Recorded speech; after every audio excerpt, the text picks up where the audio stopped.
Yo, what is up, everybody? Let's go back again with another horror story for you guys.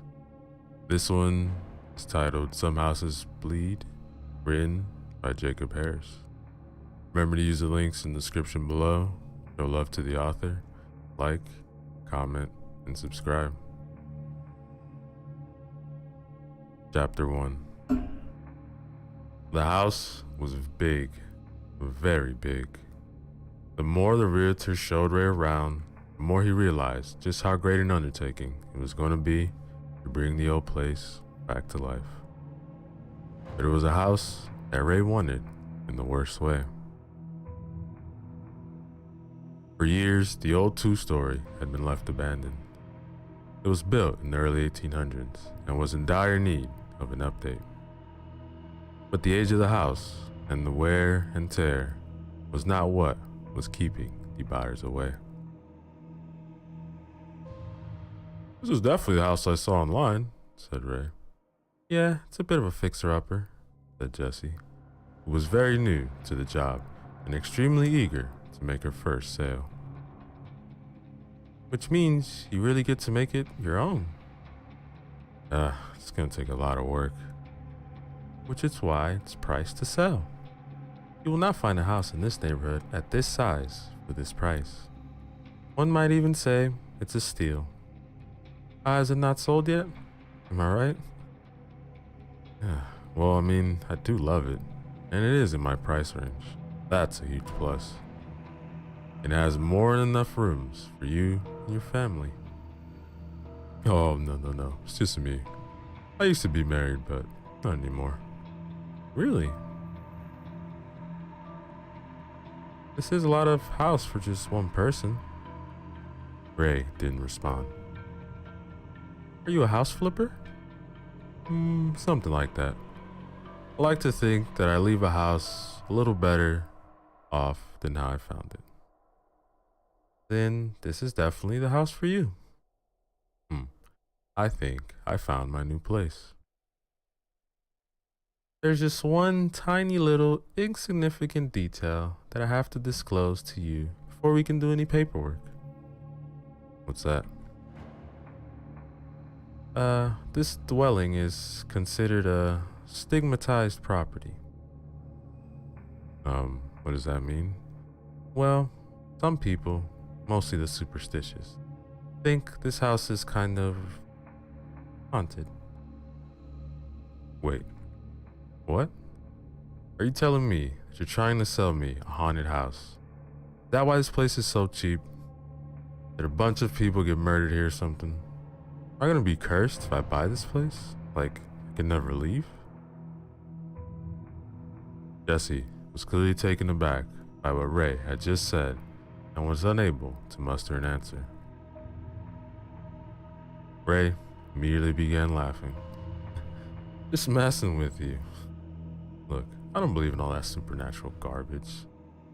People hear a creak in the night, or see a shadow on the wall, and assume that means there's a ghost in the house.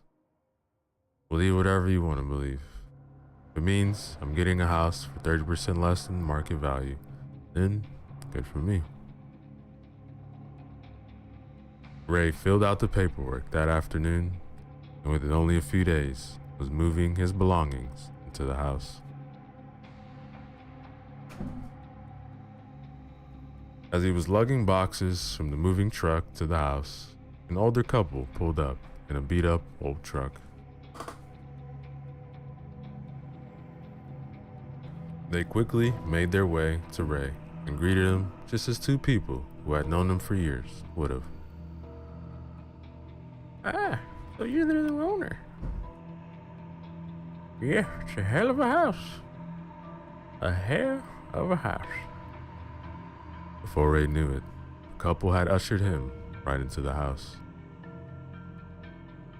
"Looks just like the pictures on the internet. Oh, there's a fireplace." I'm sorry. Do I know you?" "Oh, where are my manners? My name is Estel. This is my husband, Warren." It's nice to meet you. I'm Ray. So, what are you doing here?" "I just bought this place, so If you're interested in it, I hate to tell you, but you're a little too late. Oh, we're not buyers. We just have a fascination with old houses like yours. Warren pulled out a camera and began taking pictures. Am I missing something? Is this house like on a historic registry or something? If it is, then I'm gonna have her run it by the city. I want to make any renovations. Oh, don't change a thing, dear. Leave it just the way it is. Have you moved much of your stuff yet? Nah, not much. Just started moving boxes about an hour ago. Oh, that's good. What's your husband doing? Ray noticed Warren had taken a hold of the curtains. Oh, pay no attention to him. Why don't you show me the kitchen? I'm sure it's the most interesting room in the house. To Ray's dismay, Warren pulled out a lighter and tried to set the curtains on fire. Fortunately, the lighter looked to be just as old as the couple and wasn't lighting. What's he doing? Oh, don't worry about him. Now, were you about to show me the kitchen? And with that, Estel tried to lead Ray away. Just keep looking forward, dear. Let us save your life. Eventually, the lighter ignited and Warren succeeded in setting the curtains on fire. "You crazy old fool!" Ray shouted, before running to put out the flames. Ray had nothing capable of putting out the fire, so the best he could do was pull the curtains from the wall and attempt to stomp them out. Don't do that, said Warren, trying to pull Ray away from the burning curtains. "Look, you better get out of this house before you become the next thing I start stomping on." Thought you told him you were trying to save his life. Guess he wants to die in this house. An hour later, the police were on the scene, taking a statement from Ray. "So, these old folks got the drop on you and overpowered you?" "I never said they overpowered me. I said they caught me by surprise. They pushed me down while I was trying to put out the curtains. Guess I was too preoccupied with keeping my house from burning down to get into a fist fight with a couple of senior citizens, prevent them from leaving." "Well, I've already written down that they overpowered you. Can't erase ink. Son of a bitch." As Ray was talking to the officer, the detective on the scene was watching him very intently. That, ladies and gentlemen, is the end of chapter 1. Yo, what is up, everybody? So let's go back again. Another chapter from the story titled Some Houses Bleed, written by Jacob Harris. Remember to use the links in the description below. Show love to the author. Like, comment, and subscribe. Chapter 2. After the unfortunate curtain burning incident, Ray was able to finish moving the rest of his belongings into the house. As he worked, Ray couldn't help but notice people watching him. They either peeked at him out windows or drove ever so slowly by his house just to stare at him. These odd looks had been happening even before the police had visited Ray's house. So utterly exhausted from moving boxes and furniture all day by himself, Ray crashed on his recliner and made very quick work of several bottles of beer. Ray hadn't had the time to call the cable company to hook up his television, so he passed the time in his darkened living room by watching videos on his phone. Ray's phone was near out of storage as it was practically bursting, as it seems, with videos and pictures of his late wife, Lacey. One video in particular that Ray enjoyed watching was of Lacey as she was washing her car in the driveway. Raymond, you gonna help me wash the car, or are you gonna stand there and take videos of me all day? Well, you're doing such a great job washing it by yourself. Hate to step in and mess up what you're doing. Oh, is that your excuse? Whoa, no need to get weapons involved, Ray said, as Lacey, who was now pointing the hose at Ray. You gonna help me now, or would you rather get the hose? I'd still rather not help. The answer was enough to earn Ray a well-deserved soaking from his wife. Despite how embarrassing it had been to be drenched, Ray couldn't help but smile at the video.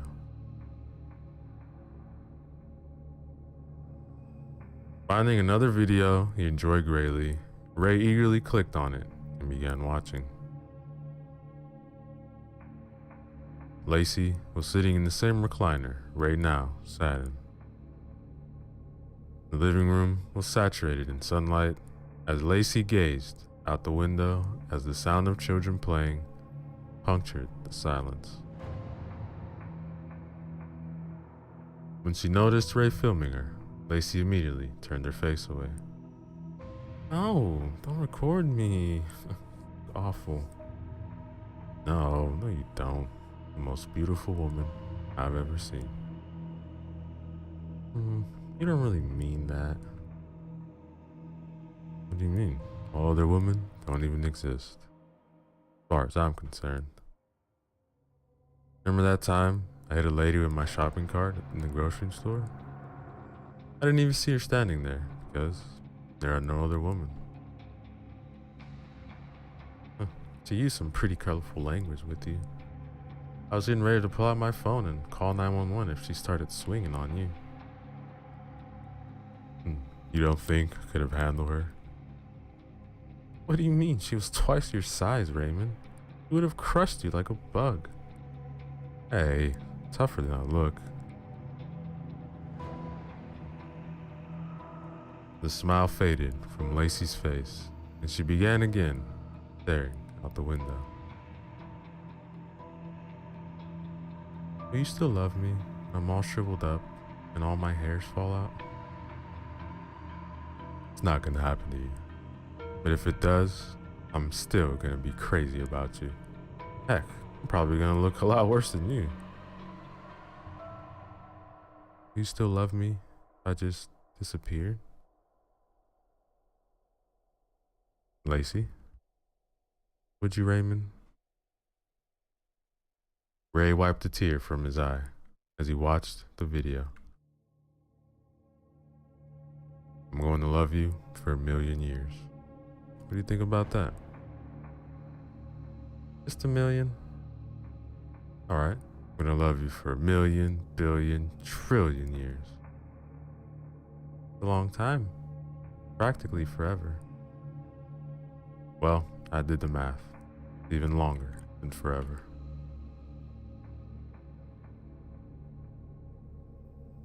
Having been watching videos on his phone for quite some time, the battery finally died, leaving Ray alone in the dark. The sound of a floorboard creak prompted Ray to spin his head around and peer into the darkness. Seeing nothing out of the ordinary, Ray decided it was time for him to head off to bed.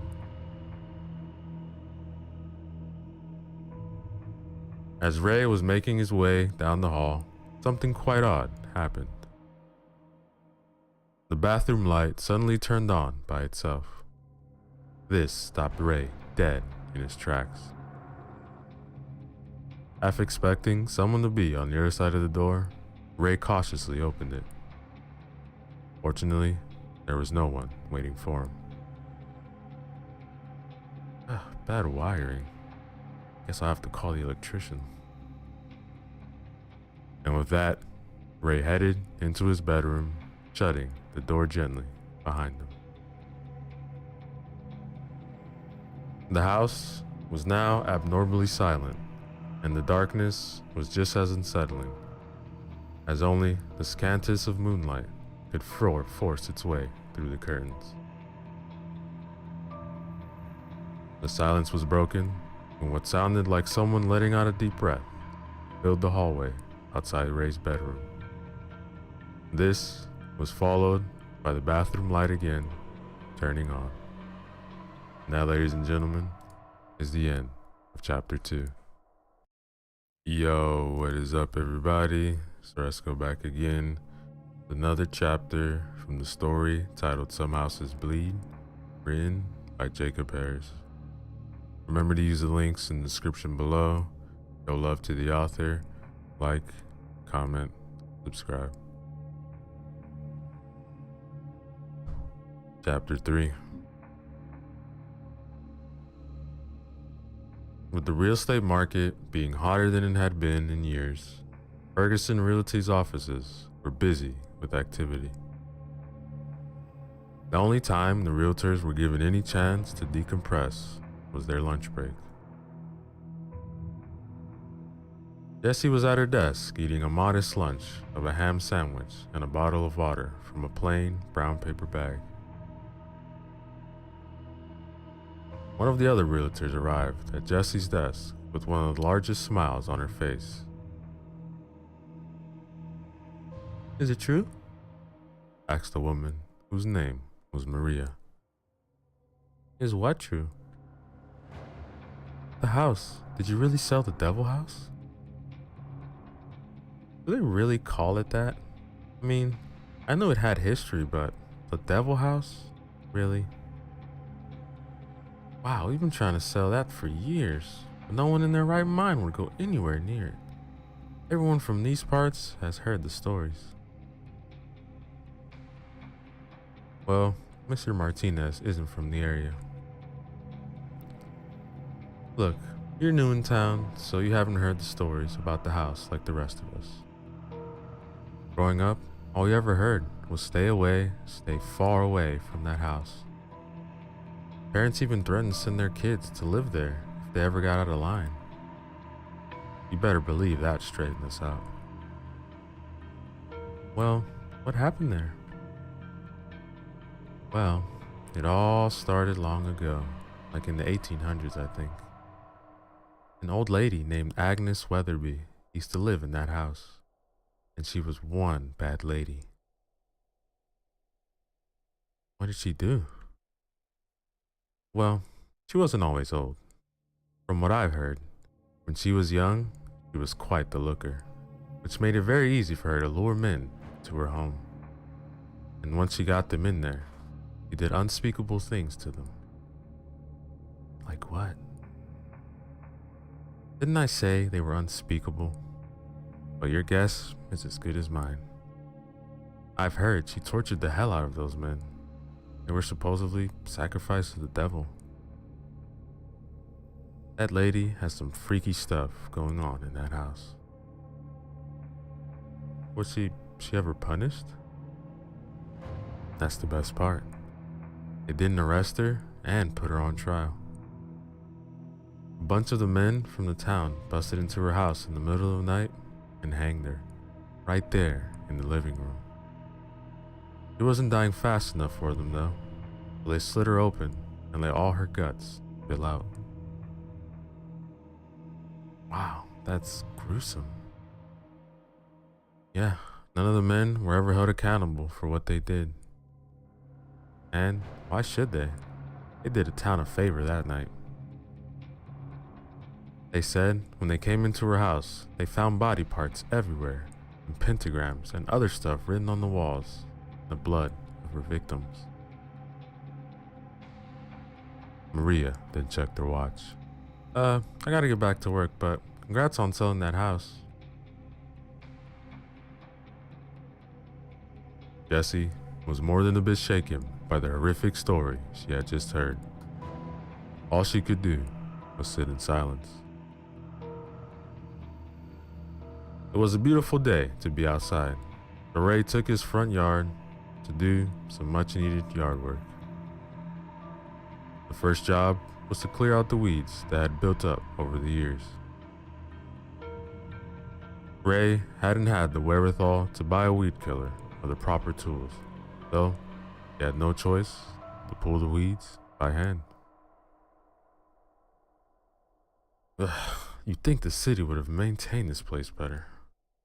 Like they wanted to look like the Adams family used to live here. A woman across the street, pushing a baby stroller, caught Ray's attention. When she looked at him, Ray gave her a friendly wave. "Hey, neighbor." An old woman with the purest of black eyes and pastiest of white skins was now looking out the living room and met eyes with the woman pushing the stroller. Wasting no time at all, the woman pushing the stroller began pushing her stroller as fast as she could until she was completely out of sight. Wow, found us some really rude people. Ray watched as something white and poofy began emerging from the bottom of his neighbor's fence. Eventually, out popped a very curious little dog. It showed far less fear than the stroller woman and began sniffing around Ray. "Hey, little guy, what are you doing here? Escape from your yard, do some exploring, huh?" The little dog began walking in a circle before coming to a stop and doing its business dangerously close to Ray. "Ugh, you little jerk," Ray said, immediately standing up to get out of harm's way.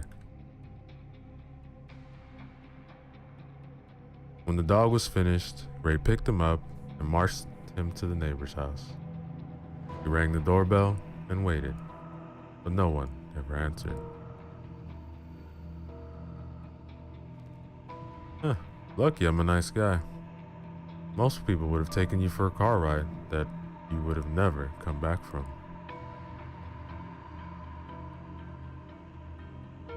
Ray opened his back gate and gently put the dog down. "Alright, buddy, going into town to buy some tools. Before I go, I'm gonna put a note on your owner's front door, letting them know that you're back here, okay?"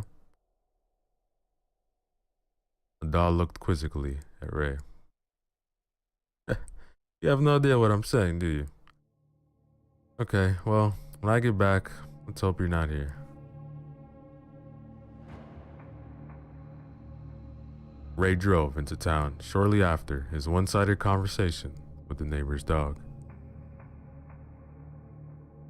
He stopped in at the local hardware store and quickly became the topic of every customer's conversation. It was obvious to Ray that everyone in the store was either staring at him or talking about him. To try to lighten the mood, Ray took a hold of a nearby shovel and made an ill-advised joke. It's a good shovel for burying a body?" By being indoors, Ray was sure he heard a cricket chirp. "Hey, you the guy who bought the old Weatherby place?" said the old man tending the register. "Yeah, that's right. Name's Ray. Nice to meet you." "Any reason in particular why you chose that house?" "Well, it was priced to move. That's for sure. It's all on a quiet street, great schools, and the finest neighbors I've ever come across." "You know the history of that house, right?" What history?" "Some very bad things happened in that house. Things I'm not all comfortable saying out loud." Every house has bad things happen in them. I once lived in a house where they used to make meth. "Other people have lived in that house before you. Not all of them lived long enough to get out before it was too late. They didn't believe the stories either. I bet they wish they had believed now.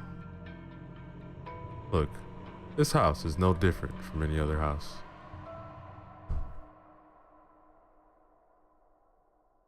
Back at Ray's house, the fluffy white dog was waiting patiently for its owner. It hadn't a care in the world as it happily wagged its tail and stared intently at the black gate. But what the fluffy white dog didn't know was that something was watching it. And after that something exhaled deeply, it was quickly upon the dog, forcing a most horrendous yelp to burst from it. Listening to the old man's tale at the hardware store did nothing to dampen Ray's good mood. He was holding the steering wheel with one hand and holding a cheeseburger in the other as he drove home. "What the?" said Ray as he approached his house. There was now a police car parked in the front and an officer talking to the neighbor, who was holding her fluffy white dog. There he is, officer. Shoot him. Shoot him in the face. What's going on? Well, looks like someone did a number on your neighbor's dog, said a detective who went by the name Miller. He left a note on my front door saying there's a surprise for you in the backyard. It wasn't the surprise I was expecting. Ma'am, go back in your house. I'll be over in a minute to talk to you some more. Okay? Looks like that house found the perfect new owner. I didn't do anything to that dog. I mean, yeah, it took a dump in my yard and it probably deserves some payback, but I would never do anything like that. I believe you. Look, last time I was here, I didn't really get a chance to speak my mind because there were people from the neighborhood snooping around. I didn't want them to hear what I had to say. But there is something seriously wrong with this house. Oh boy, not you too. Look, I've been a cop in this town for over 15 years. So I'm not just some superstitious nutjob spreading rumors. I've been called to this house more times than I care to remember. And I've seen some really messed up things. Thank you for your concern, but I don't really buy into all that haunted house stuff.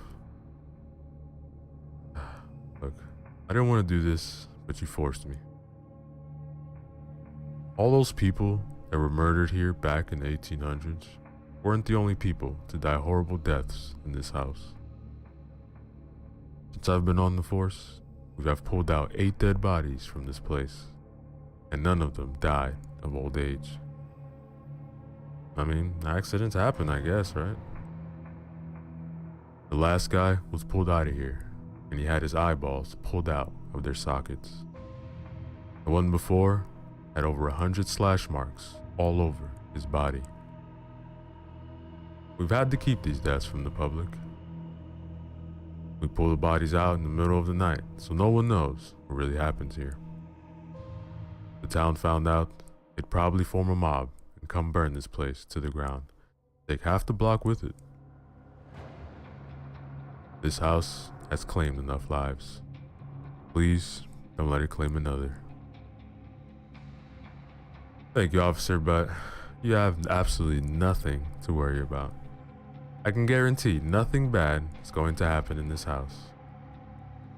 And with that, Ray took a large bite out of his burger.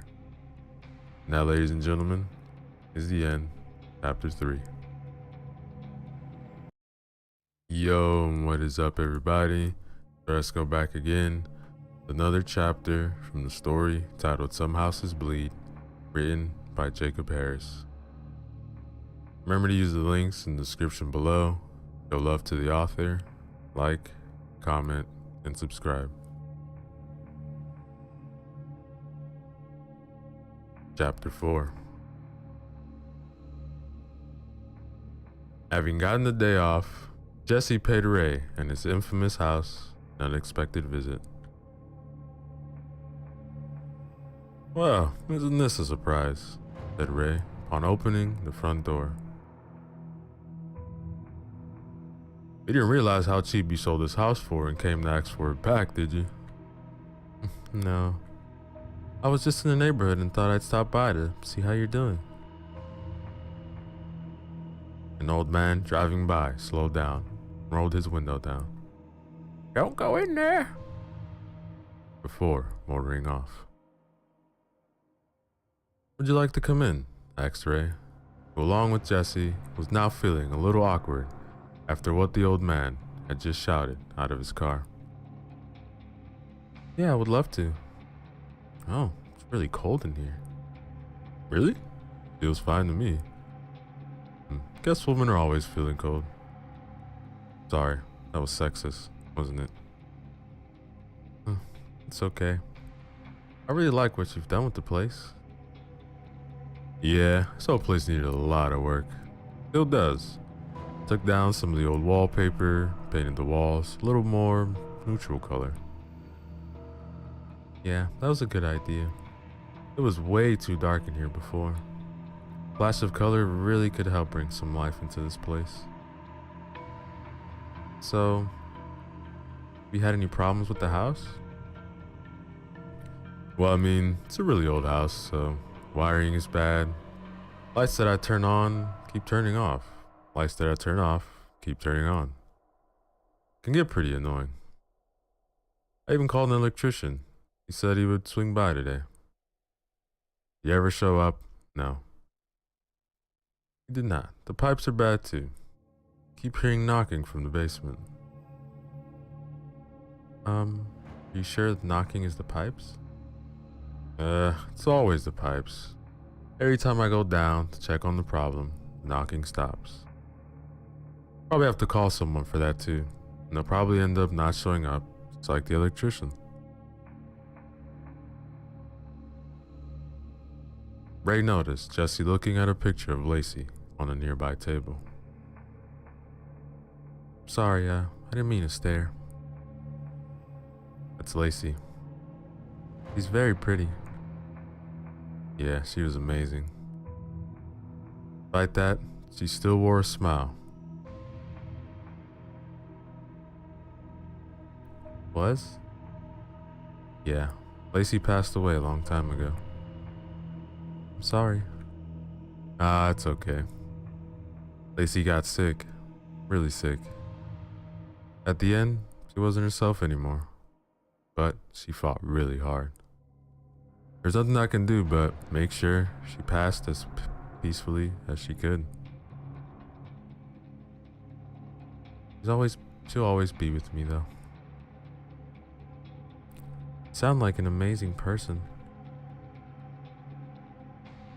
Just then, Ray's cell phone began ringing. The ringtone was quite an upbeat pop tune. I don't know how to change that. Hello? What? Where are you? Ray went to the front door and whipped it open.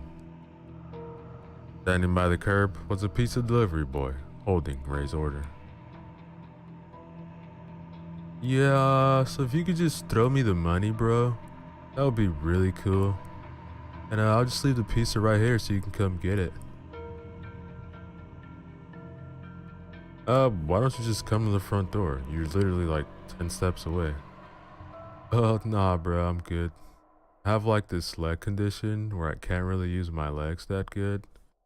So if you could just wad the bills up and just throw them at me. This is ridiculous. How about I just come to you, give you the money, and you give me the pizza? Yeah, bro, that could work. When Ray exited the house, heavy footsteps could be heard from upstairs. They traveled down the hall and to the stairs. It seemed that whoever or whatever it was that was upstairs was soon to be making its way to the first floor.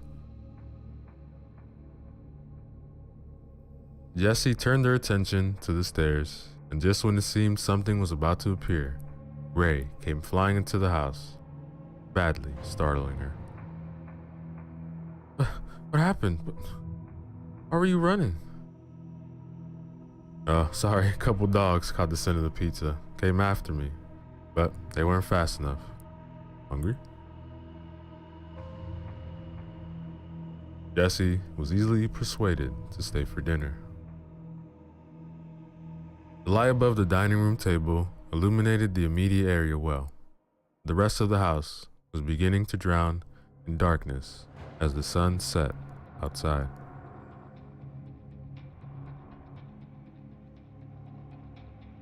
Ray was smothering his pizza with hot sauce. He offered Jessie the bottle, but she shook her head. So, it's just you in this big house? Yep. I know it's a lot of house for one person, but I like to stretch my legs. I mean, really stretch my legs. Oh, it's because I thought I heard footsteps upstairs. Oh. Yeah, I've heard those too. Pretty sure I've got like raccoons or something living up in the attic. Gonna have to call someone to get rid of them. So, you used to flip houses?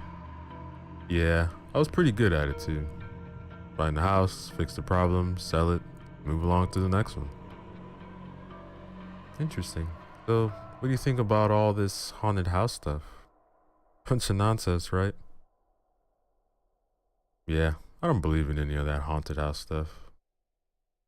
I'm one of those people who believes that when you die, that's it. You don't get to come back and take care of unfinished business. Leave that stuff to the movies, I say.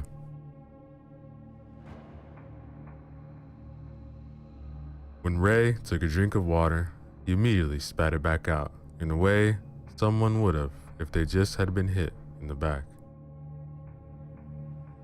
Are you okay? Yeah, I'm fine. Went down the wrong pipe. What I meant to say is, I believe in the afterlife, just not in that haunted house stuff. You can have one without the other, right? Yeah, I suppose. So, we've talked so much about me. What about you? Who is Jesse? Me? Well, I moved here about a year ago. Same story I'm sure you heard before. Just trying to start over after an incredibly messy divorce. Ah, are you liking the real estate business? I like it a lot. I met tons of interesting people. Plus, it's a great way to learn about town's history. Like this place. If only these walls could talk. The pair finished their meals and talked a bit more before saying their goodbyes. So utterly exhausted was Ray that he skipped his usual routine of watching television and instead went straight to bed.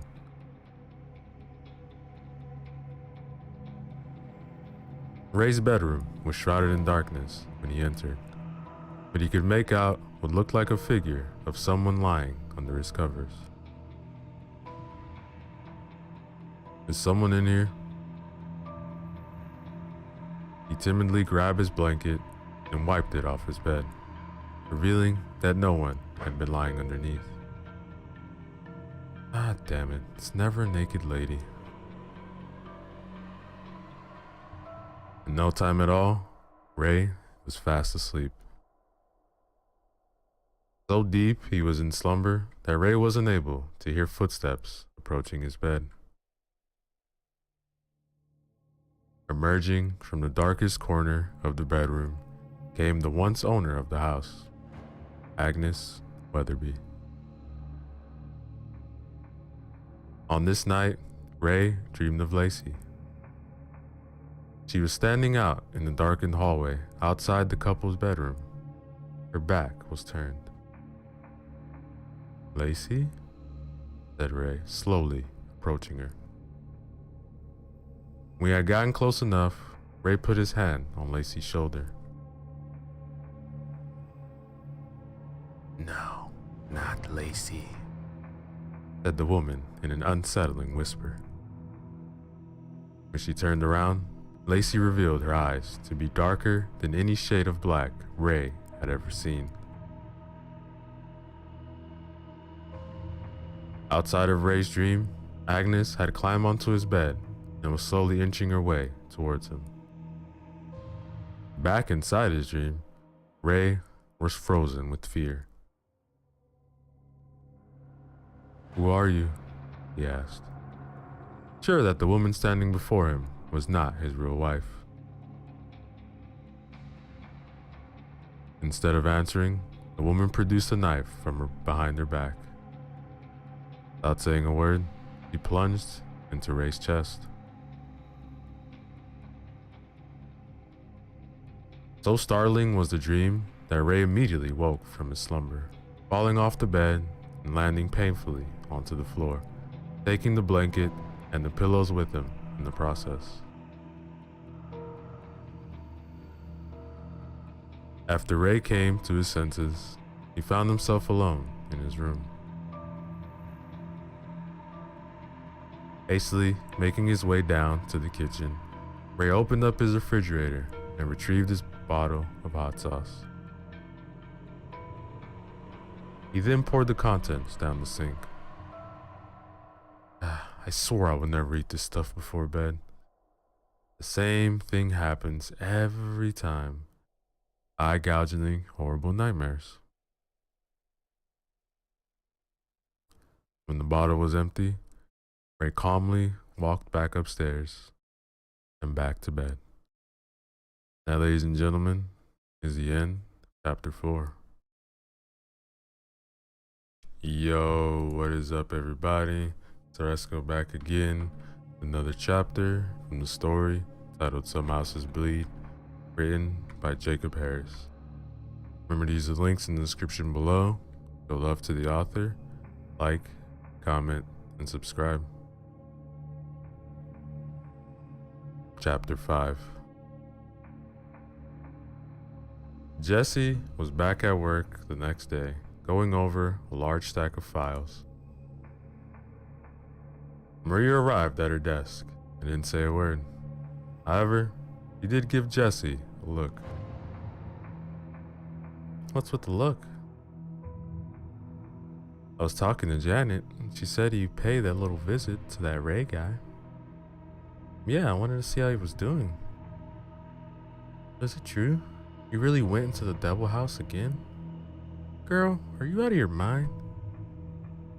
What? Nothing happened. This time. You got lucky. What were you thinking, going to a house like that? And alone? I wasn't alone. Ray was with me. Oh, and this Ray guy gonna protect you when the demons come crawling out the walls, huh? I didn't see any demons. It seemed like a perfectly normal house to me. I mean, it has its creaking thumps, and sometimes it feels like someone is watching you, whispering in your ear, but it really is just a normal house. Maria pulled up a chair and sat beside Jesse. Look, you have to promise me you won't go back into that house. And I was just staring out here. Look, they stuck me in the house too. It must be some kind of initiation or something. I did a full walkthrough. The whole time, I felt like there were eyes on me, mentally just undressing me. Jesse gave Maria a look of her own.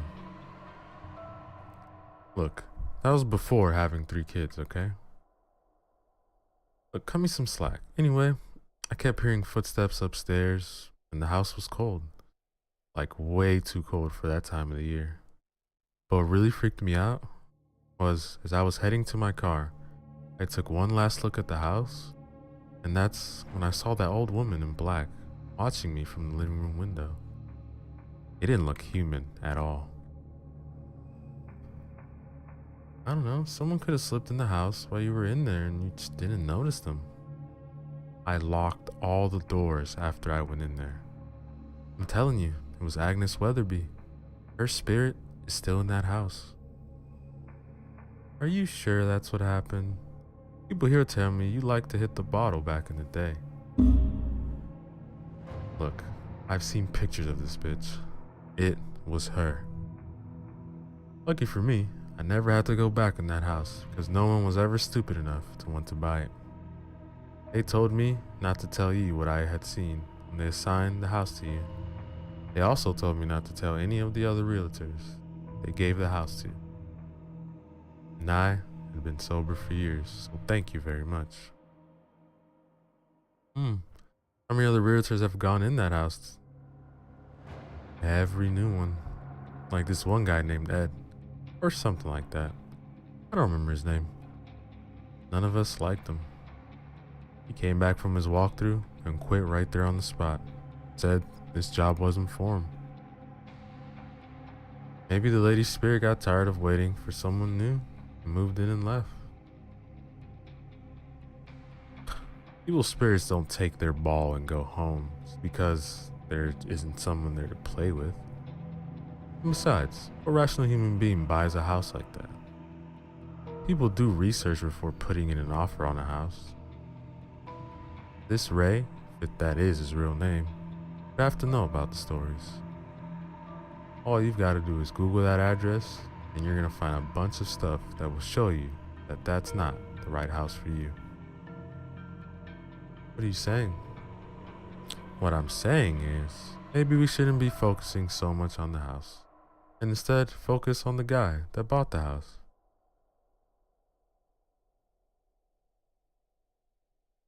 Ray had called someone to help him with what he assumed to be a run-of-the-mill pest problem. According to the tag on his shirt, the man's name was Javier, and according to the look on his face, he was less than enthusiastic to be paying a visit to the house. You been hearing footsteps in the attic? And they're like scratching type, right? They're not like a person is walking around? Honestly, it's kind of hard to explain, but I'm pretty sure it's like family raccoons or something. Ray pulled down the ladder that led to the attic. Now, there's no light up here, so you're gonna have to use a flashlight if you want to see anything. And believe me, it gets dark up here. You're not gonna come up there with me? It's a really low ceiling. You're shorter than me, so I think it'll be easier for you. Bro, we're the same height. How about I just poke my head up there and tell you what I see? Yeah, that could work. Javier climbed the ladder and poked his head into the attic, shined his flashlight around. See anything? Nothing so far. The light from Javier's flashlight did little to illuminate the attic. It was freakishly dark inside. Look for raccoons or squirrels. I bet those two are working together up there, making it sound like they've been, got clumpy footsteps or something. I know their tricks. Javier did a quick scan of the attic. There was nothing out of the ordinary. There was a rocking chair covered by a white sheet, very little else.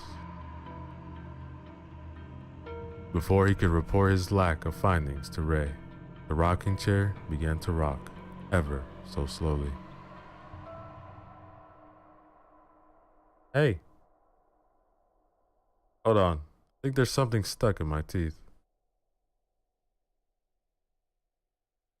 What looked like a person covered by a sheet appeared on the rocking chair. As Javier squinted to better see, whoever it was on the rocking chair sprang up and charged toward him. Javier flew off the ladder and landed painfully on his back. Put the ladder back up. Put it up. Put it up. What? Put the ladder back up. There's someone up there. Ray did as Javier said and retracted the ladder. Was it a raccoon? Did it bite you? Did it give you rabies? You have to tell me if it did. No, it was a person up there. It came at me. I knew I should have never come here. I'd know if there was someone in the attic. Look, yo man, your house is haunted. I think you'd be very lucky if it was just raccoons you're dealing with.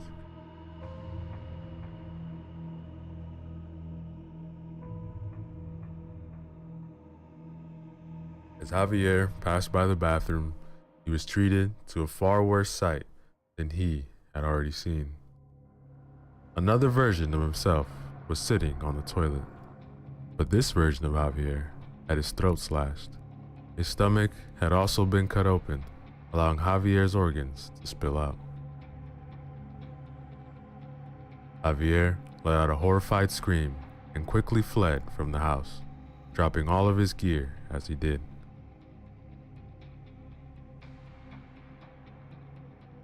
Ray looked in the bathroom and found absolutely nothing out of the ordinary.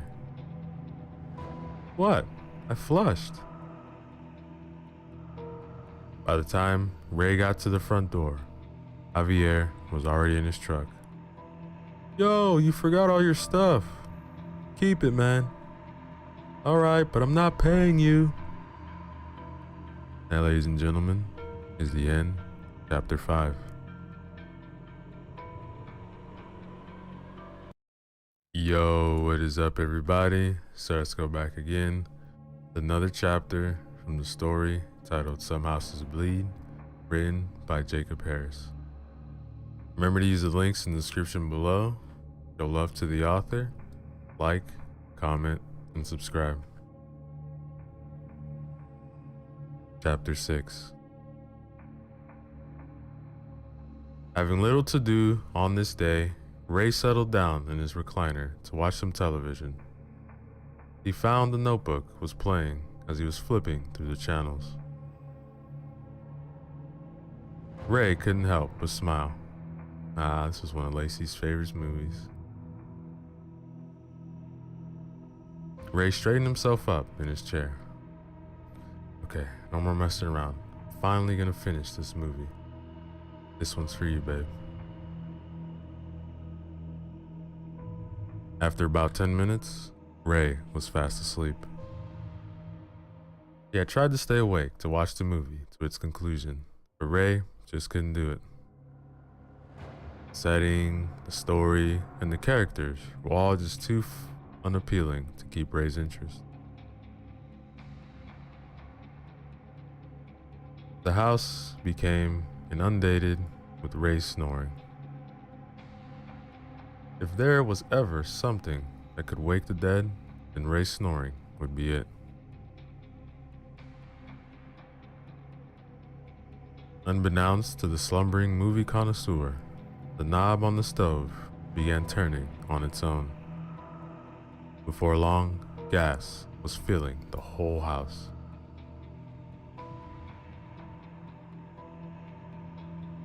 Ray's delightful slumber had led him to dream about the last time he and Lacey watched The Notebook. The couple was sitting on their couch, snuggled together beneath a colorful Afghan. Oh, this is the part where Allie faints. I always get chills during this part. Much of Lacey's dismay, Ray had again fallen asleep during her favorite movie. Ray's mouth was hanging wide open, and a trickle of drool was streaming out. Nice. He couldn't stay up this time. How's this fair? I always watch your movies to the end, no matter how stupid they are. I have to sit through explosions and gunfights, and all I ask is that you sit through this movie just one time without falling asleep. Lacey immediately began shaking Ray. Wake up, Raymond. Wake up, Raymond. Wake up. The more Lacey shook Ray, the more force she used. And each time she ordered him to wake up, the louder her voice became. Wake up, wake up, wake up, wake up. Ray awoke and immediately began coughing and gasping for air. The smell of gas had made Ray lightheaded, but he managed to escape through the front door and collapse onto the front lawn. When he awoke, Ray found he was in the back of an ambulance being tended to by a pair of paramedics. They had put on an oxygen mask to aid his breathing. What happened? Detective Miller was standing just outside the ambulance. Seems like you had a bit of a gas leak. A couple neighbors said they found you sprawled out in the front yard, mumbling about a notebook or something. What? I have a gas leak now? Ah, great. Another thing I gotta fix in that house. Can I talk to him alone for a second? Ray, I'm not convinced this was a gas leak. That stove was turned all the way up. Ray removed the oxygen mask from his face.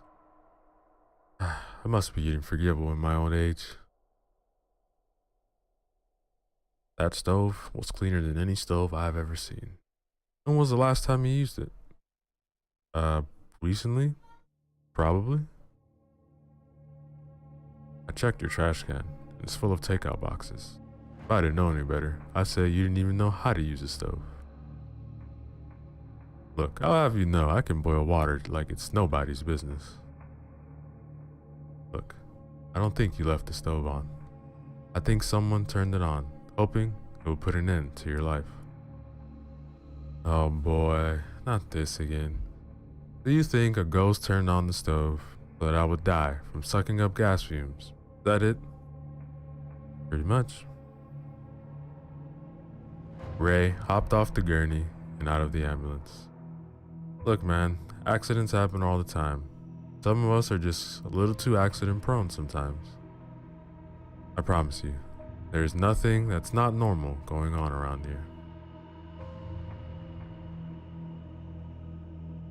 Jessie was back at work, walking back to her desk when she passed by Maria. This is not normal. What are you doing?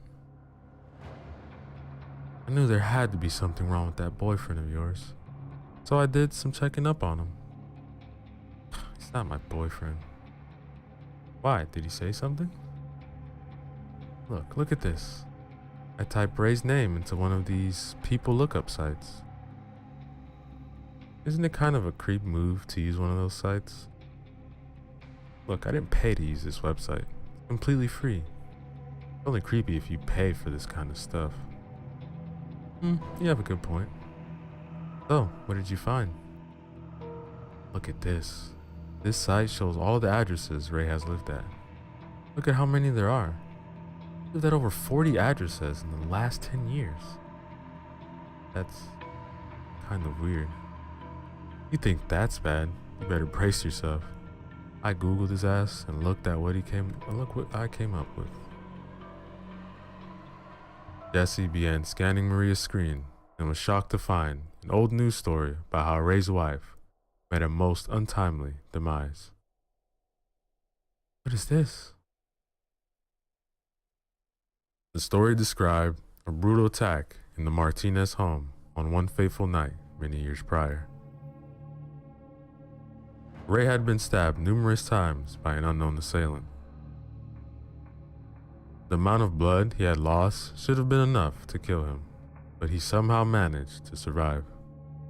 Lacey, on the other hand, had sustained only a single stab wound on the chest, but that injury had been enough to end her life. They never found the murder weapon, but they never found any forced entry either. That boy got secrets he ain't sharing with the rest of us.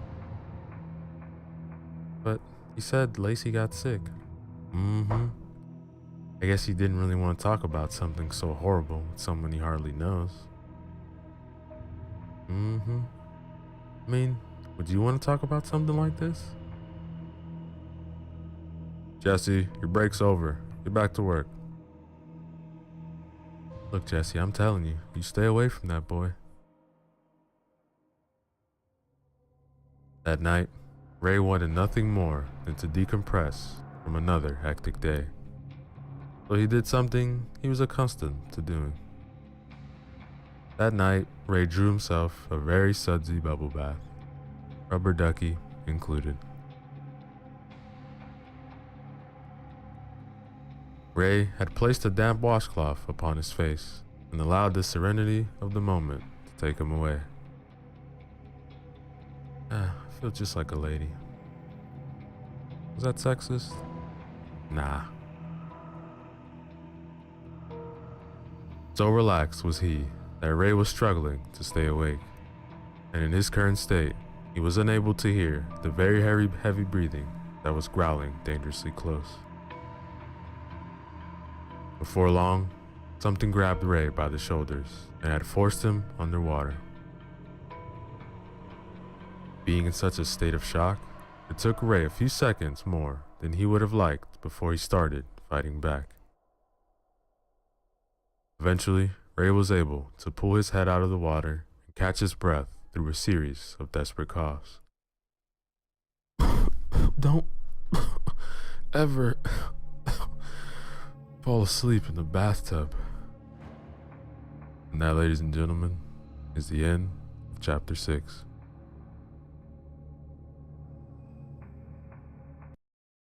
Yo, what is up, everybody? So let's go back again with another chapter from the story titled Some Houses Bleed, written by Jacob Harris. Remember to use the links in the description below. Show love to the author, like, comment, and subscribe. Chapter 7. Early the next day, Jessie was anxiously scanning the office. She knew Maria was around and would not approve of what she was about to do. Quickly as she could, Jessie dialed Ray's home phone. It rang a few times before someone picked up. Hello? Ray? Jessie? There was no answer on the other end. All Jessie could hear was static and what sounded like breathing. Ray, can you hear me? I think we might have a bad connection. Before Jessie could say another word, she was treated to the most horrific scream she had ever heard. She immediately hung up and was badly startled when she turned around to find Maria right behind her. What's wrong with you? Oh, nothing. Why? Who said anything was wrong? Well, you look like you just saw a ghost. Ghost? What ghost? What's a ghost? Girl, you are working way too hard. Later that day, Ray had a plumber over to the house. His kitchen sink was clogged, and he desperately needed help unclogging it.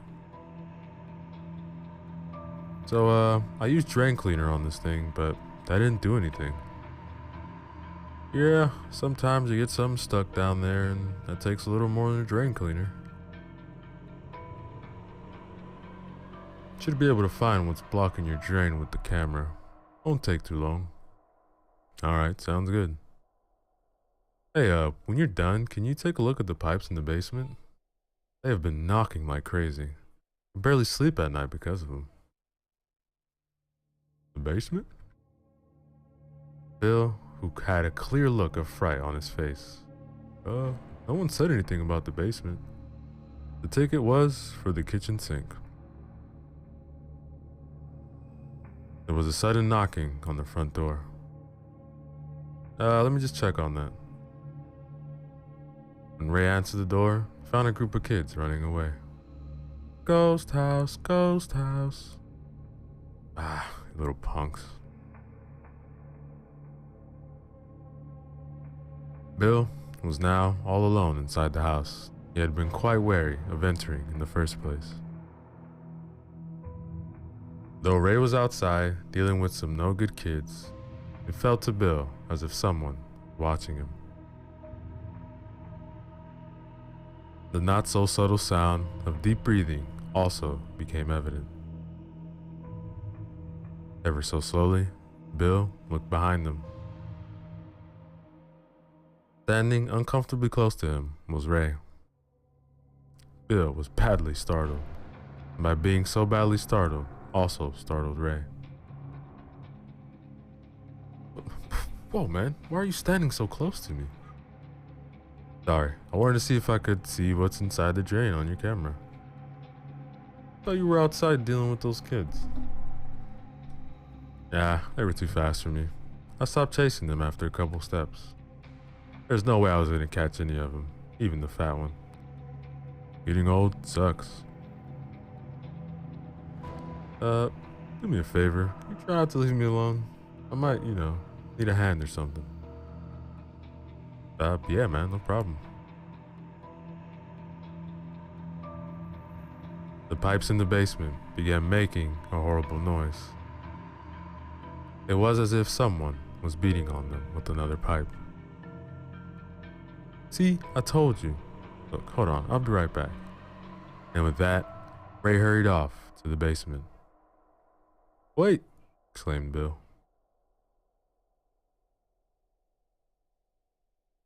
Being the model employee that he was, Bill continued feeding the line down the drain. Okay, Bill. Okay, you got this. He said 10 Hail Marys before entering. Nothing bad can happen to you.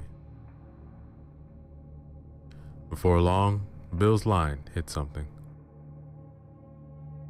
What was showing up on his monitor looked to be a tangled mess of black hair. The hair soon started to look as if it was moving. What is that?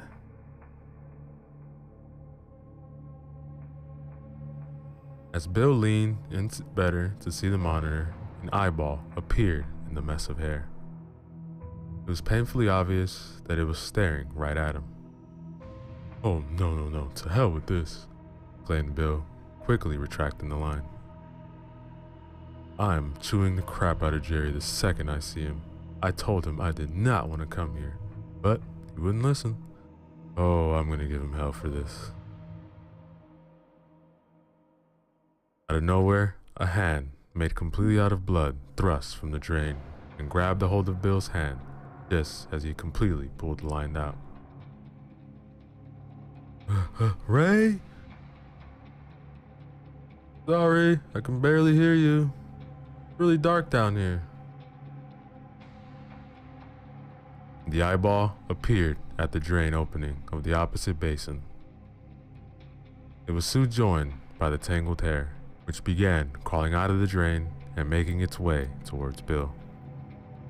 Ray? Ray? Immediately after his name was called again, Ray appeared. The scene he came upon was quite a strange one. Bill was being very dramatic despite everything being perfectly normal. Did you already finish? The hand made of blood, the eyeball, and the tangled black hair were now nowhere to be found.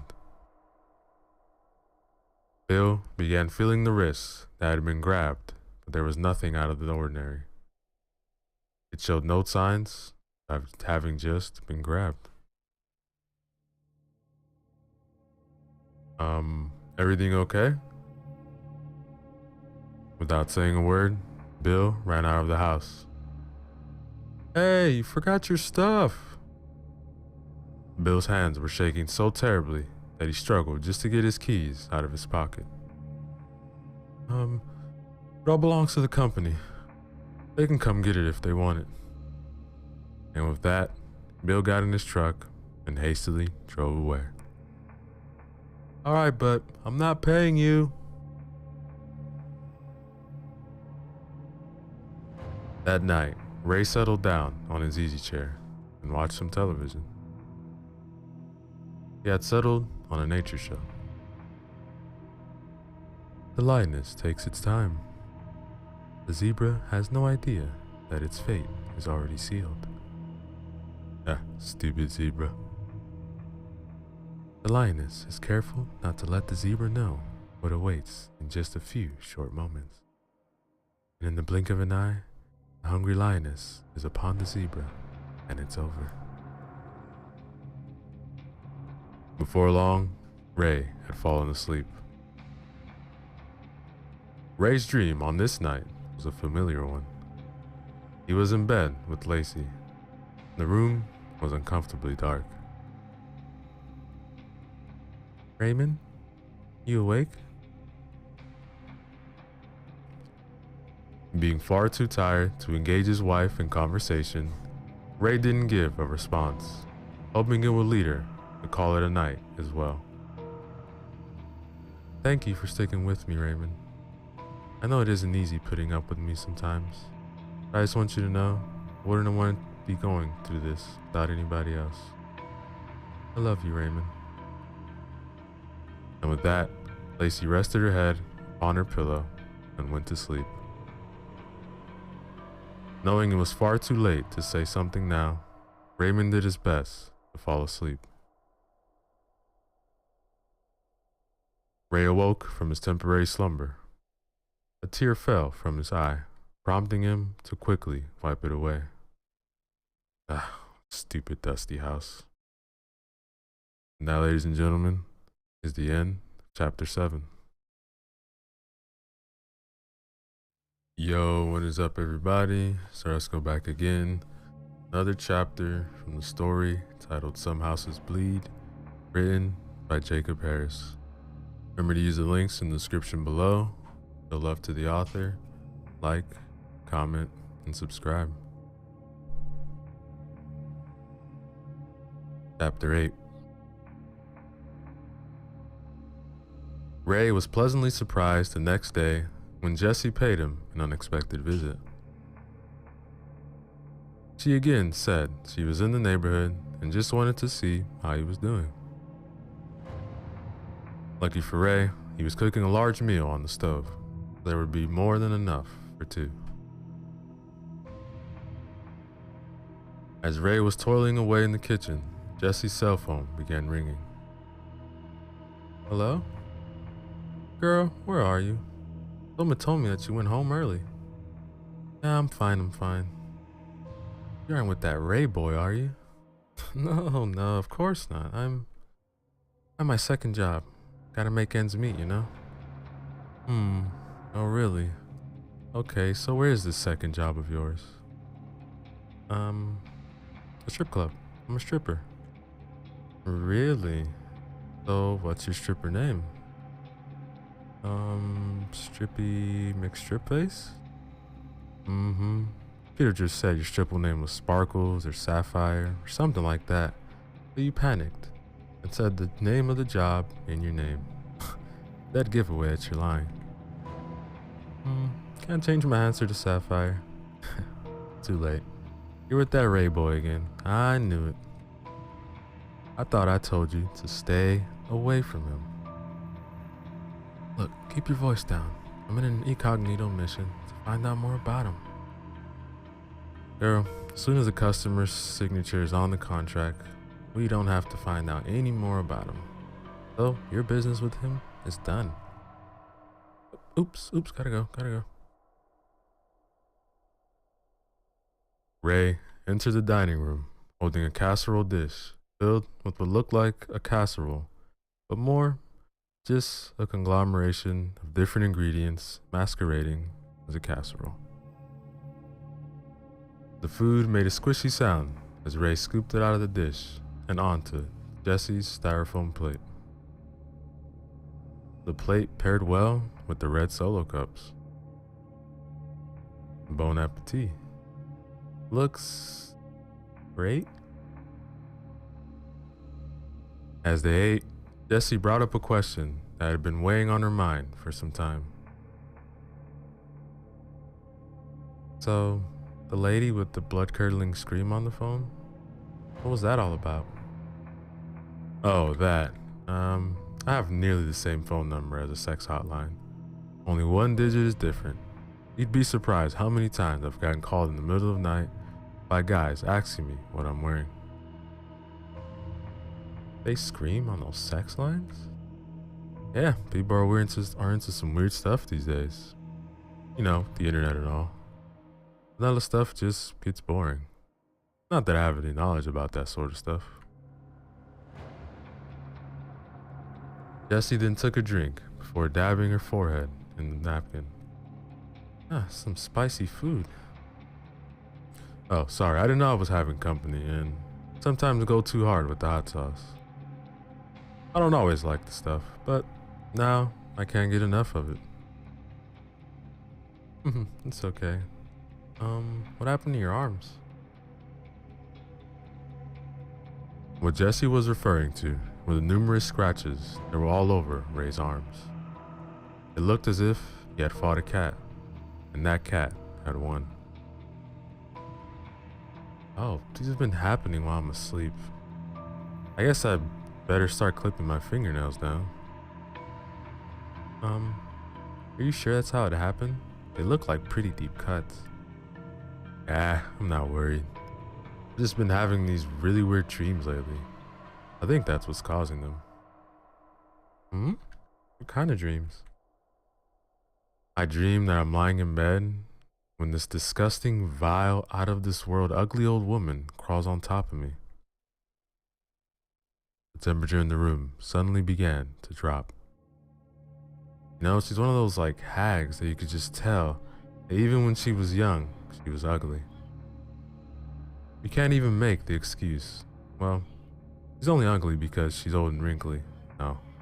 She was a hideous beast from the moment she crawled out of whatever equally monstery, oozing, pus-filled woman that gave birth to her.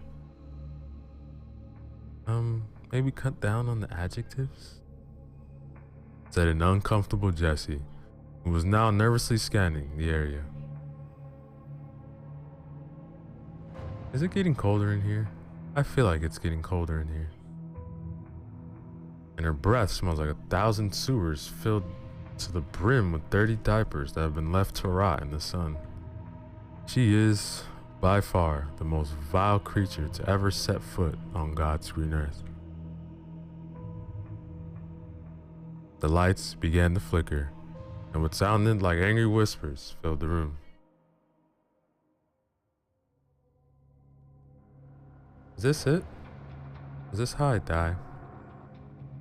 Nah, it's bad wiring. No electricians want to touch this place. Got those cushy union jobs where they don't even lift a finger if they don't want to. Plus, this house is a drafty son of a bitch. A door downstairs slammed loudly, prompting Jessie to look at Ray to get his best logical explanation. Very drafty.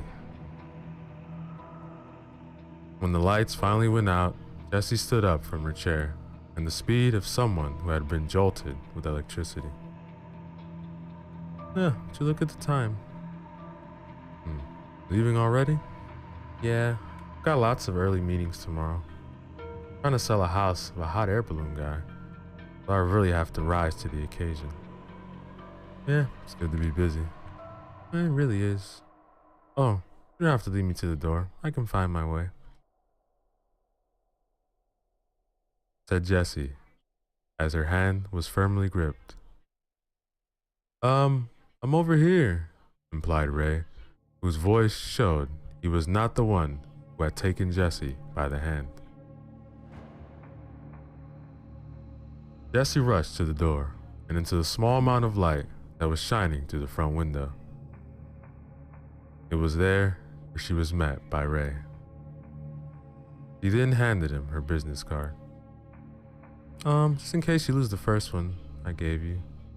If you ever think about selling this place and getting out of here.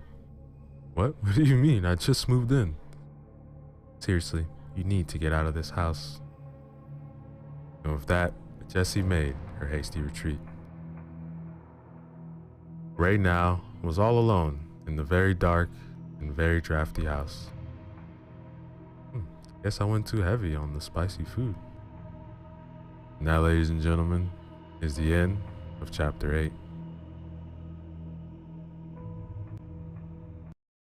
Yo, what is up, everybody? So let's go back again. Another chapter from the story titled Some Houses Bleed, written by Jacob Harris. Remember to use the links in the description below. Show love to the author. Like, comment, and subscribe.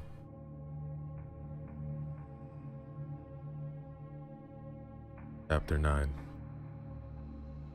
Jessie had some free time the next day at work, so she got on her computer and did a little investigating on Ray's house. What she read about Agnes Weatherby and what she had done to so many unsuspecting people in her house made her feel sick to her stomach. Several websites she visited had old photographs of the carnage. Jessie's cheeks ballooned to twice their normal size several times as she held back the vomit. Wow, how evil can one person be?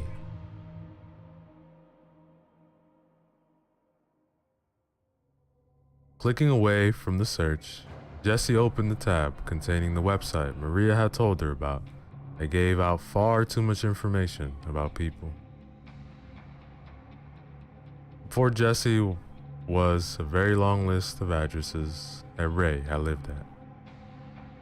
The most recent address was the house he lived at now, but Jessie wondered what had led Ray to move away from these other homes after having lived in them for such short amounts of time.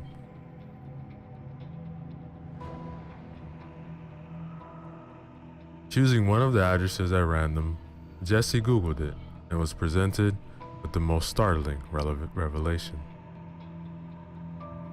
Several stories appeared about the house reportedly being haunted. Thinking it to be nothing more than an eerie coincidence, Jessie Googled another random address. Again, he was presented with several stories about the house's haunted history. No matter which house Jessie Googled, the result was always the same. Every one of the houses Ray had lived in had some sort of reported haunting attached to it. How can this be? One of the stories had a video attached to it. In this video, two boys had sneaked into the house at night, armed with only their flashlights and the phone they were using to record the video.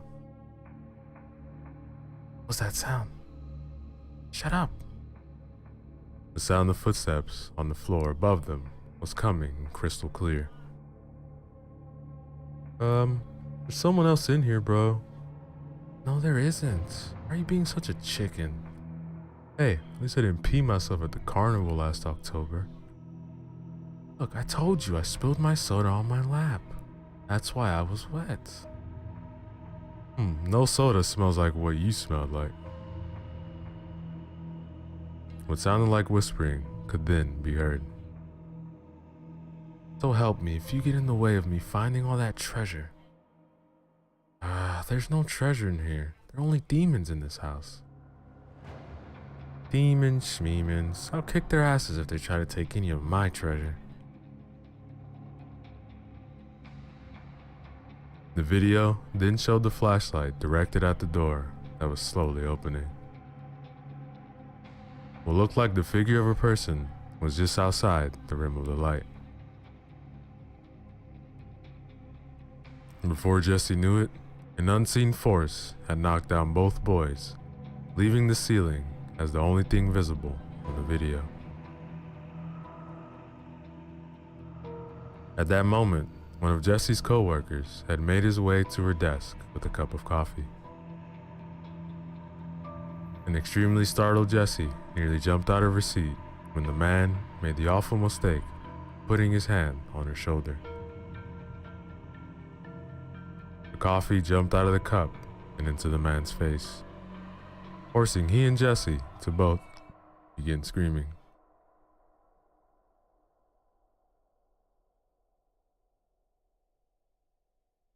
Ray had again heard the pipes knocking in his basement and had gone to check them out. The basement was exactly what was expected to be from a house that age. It had a dirt floor and was kept illuminated by a single bulb hanging from the center of the room. The light, however, did little to illuminate the room, as it was still very difficult to see. Rickety old shelves were found throughout, held against the walls with rusty nails that looked as if they were ready to give away at any second.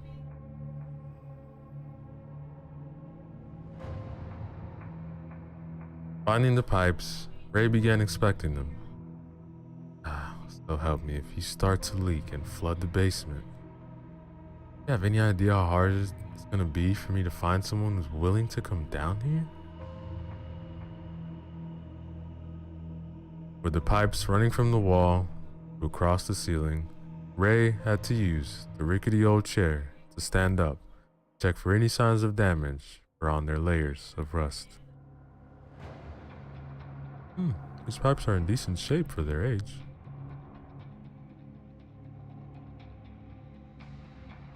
So engrossed in his inspection was Ray that he failed to notice a set of footprints in the dirt, making its way closer to him. Puffs of dust popped up with each step. If I fall off the chair and hurt myself, can I sue the homeowner? Wait, that's me. As if on cue, one of the chair's legs broke, sending Ray falling off and crashing into some shelves. The force was enough to loosen the nails anchoring the shelves onto the wall, but not quite strong enough to completely pull them out.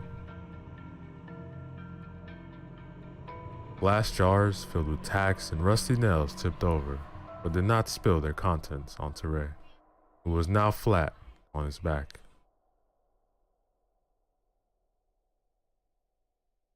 Seeing just how close he was to having numerous sharp objects falling on him, Ray couldn't help but make a comment. Today must be my lucky day. Much to Ray's dismay, the nails that were anchoring to the shelves onto the wall gave way, and the shelves and all their contents came crashing down on top of him.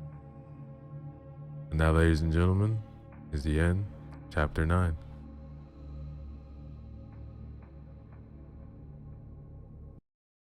Yo, what is up everybody? So let's go back again.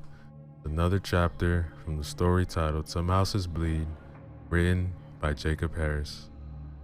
Remember to use the links in the description below. Show love to the author. Like, comment, subscribe. Chapter 10. Jessie was at home on her computer. Her investigation into Raid's odd choice of houses was continuing. As she worked, she was on the phone with Maria. The houses must be haunted by his victims. It all makes perfect sense now. Ray's a serial killer that kills his victims in these houses, so they become haunted, thus satisfying his sick and twisted desire to have sex with ghosts. All of the houses were reported to be haunted years before Ray ever moved into them. Girl, you gotta poke holes in every theory I have. It just doesn't make any sense. Ray doesn't believe his house is haunted. Every time something out of the ordinary happens, he always has some kind of explanation. You think he's some kind of debunker or something like that? Look, whatever Ray is, you have got to finally start taking my advice and stay away from him. If he isn't a serial killer, then there's a chance he's something even worse. What's worse than being a serial killer? He has a small willy, that's what. What? Before either could say another word, the distant sound of glass breaking and kids screaming could be heard on Maria's end. Girl, I gotta go. Someone just broke something, now I have to go break them. And with that, the call was over. Do these houses have a connection?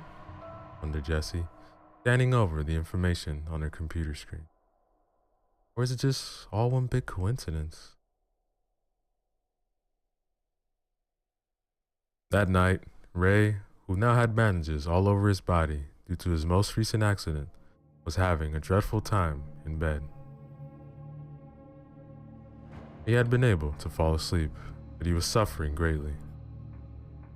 Every dream that came to him was of Lacey, but none of these dreams were of the moments Ray cared to remember. Ray and Lacey were in bed. It was very late, and Ray was on the verge of falling asleep. The room seemed even more dark than usual. Ray, you awake? Ray wanted to speak, but he was far too tired to do anything more than lie with his back to Lacey. I just wanted to say that I wish it was you who was going through this. You're the one that should be sick, not me. What makes you so special that you don't have to experience this? Why does it have to be me? Ray was no longer on the brink of sleep. He was wide awake, but far too shocked to say anything. I can see it on your face every time you look at me. Think I'm pathetic, don't you? Do you think somehow that I'm getting what I deserve? How dare you think these things of me? I won't let you get away with this, Ray. One way or another, you're going to regret this. Ray had opened his mouth and was about to say something when Lacey spoke again. You're a shitty human being, Ray. But you're an even shittier husband. I hate you. Ray was ripped away from his slumber after being forced to live through one of the most horrible moments of his life. Being quite parched now, Ray made his way downstairs into the kitchen where he quickly drank down a full glass of water. On the way back to his bedroom, Ray stopped by a picture of Lacey in the living room. When he picked it up, the glass cracked. This is what happens when you buy a picture from a yard sale.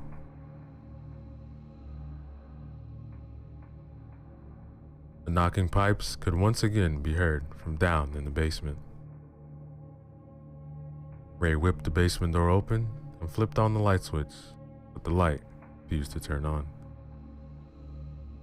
I'll have to deal with you another time.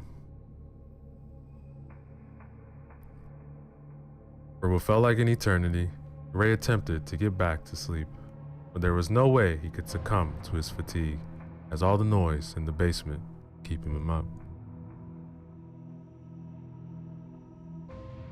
Having had his fill of obnoxious noises for one night, Ray took his pillow and the blanket and marched out of the house to his car. For the night, Ray's back seat would serve as his bed.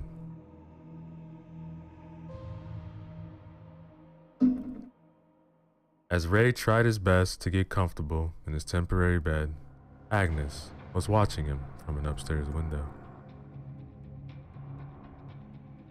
Ray was jerked awake the following morning by an elderly couple out for a walk. Go sleep somewhere else, you bum, exclaimed the wife before banging angrily on the window.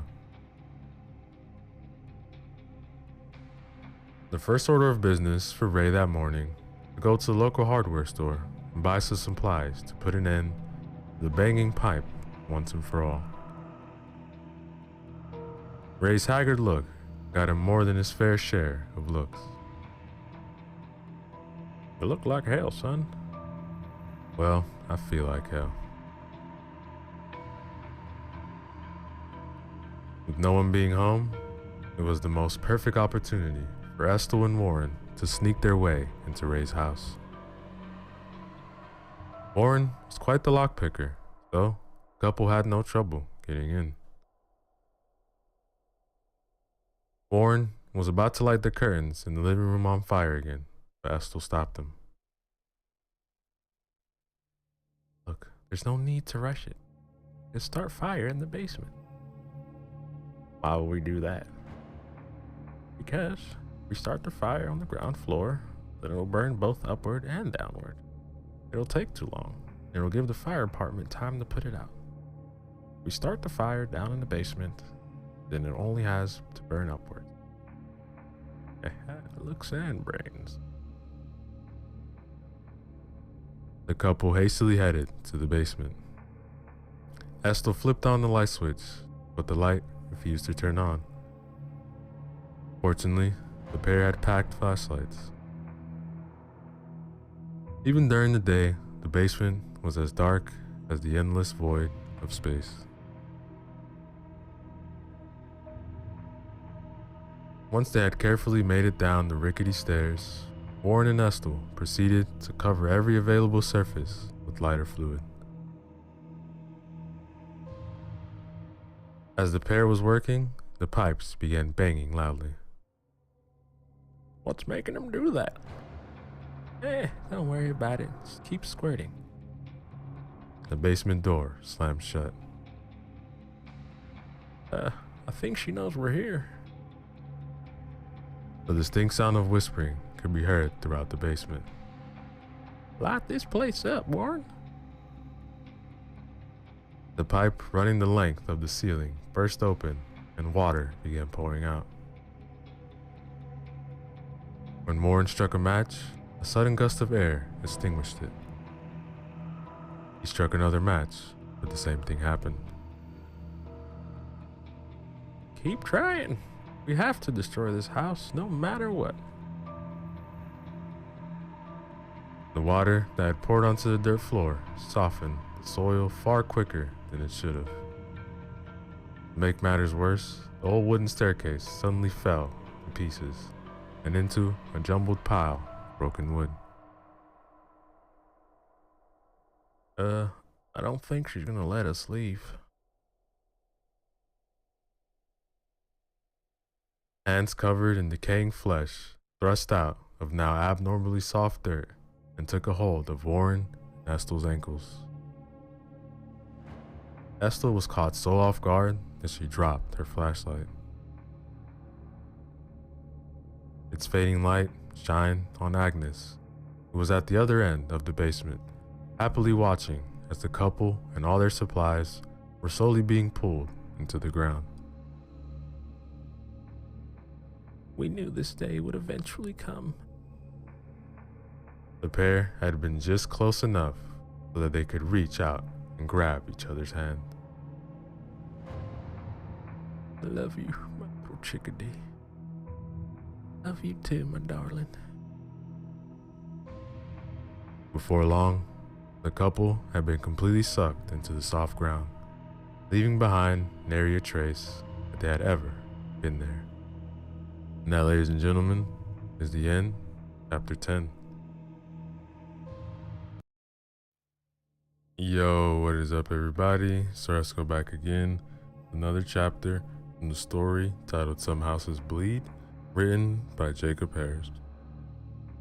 Remember to use the links in the description below. Show love to the author, like, comment, and subscribe. Chapter 11. Ray made it home after his venture into town. He wasted no time taking his bag of supplies to the living room couch to come up with the battle plan. Contents of Ray's bag were little more than several rolls of duct tape. Okay, if I wrap up those pipes tightly enough, then it should stop the banging. I saw them do it one time in those house renovating shows. I mean, I fell asleep while watching it, so it could have been a dream, but I'm confident this will work. An above average size yawn escaped from Ray. They're a little tired from last night. Yeah, maybe I'll take a little cat nap before I get started. Ray laid himself down on the couch, closed his eyes. It took him no time at all to fall fast asleep.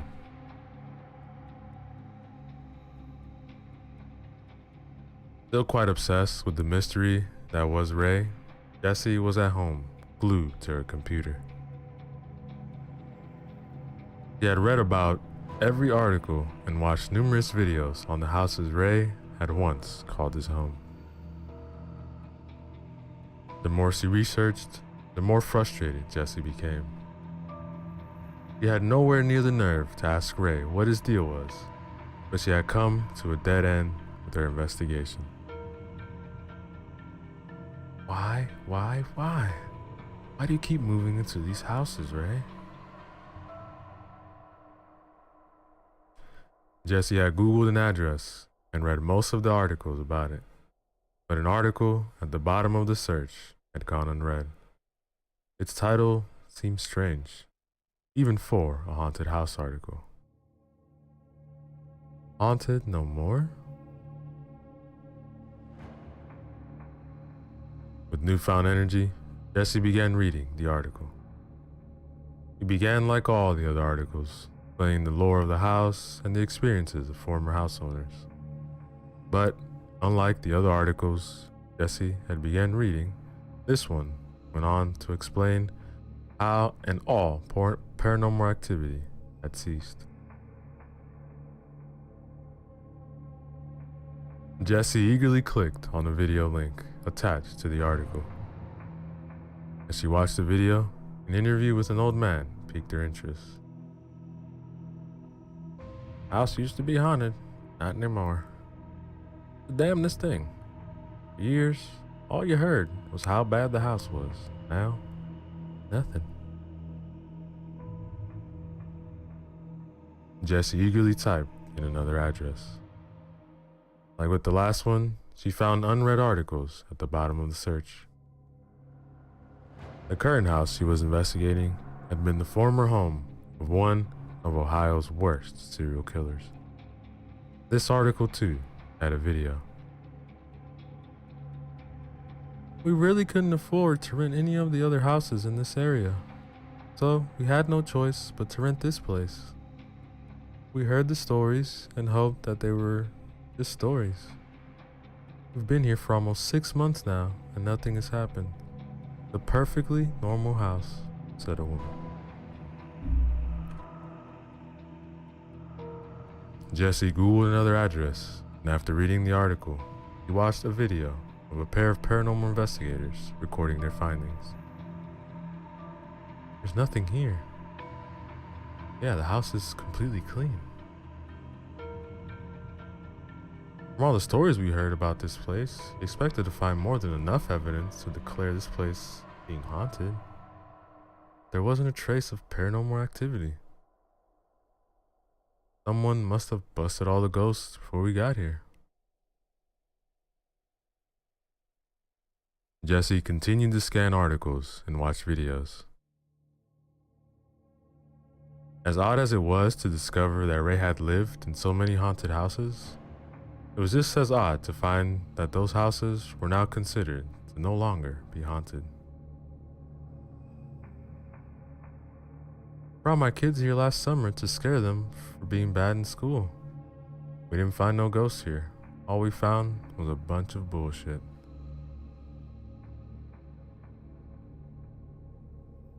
With night quickly approaching, Ray decided to get the task of fixing the pipe before it got too late.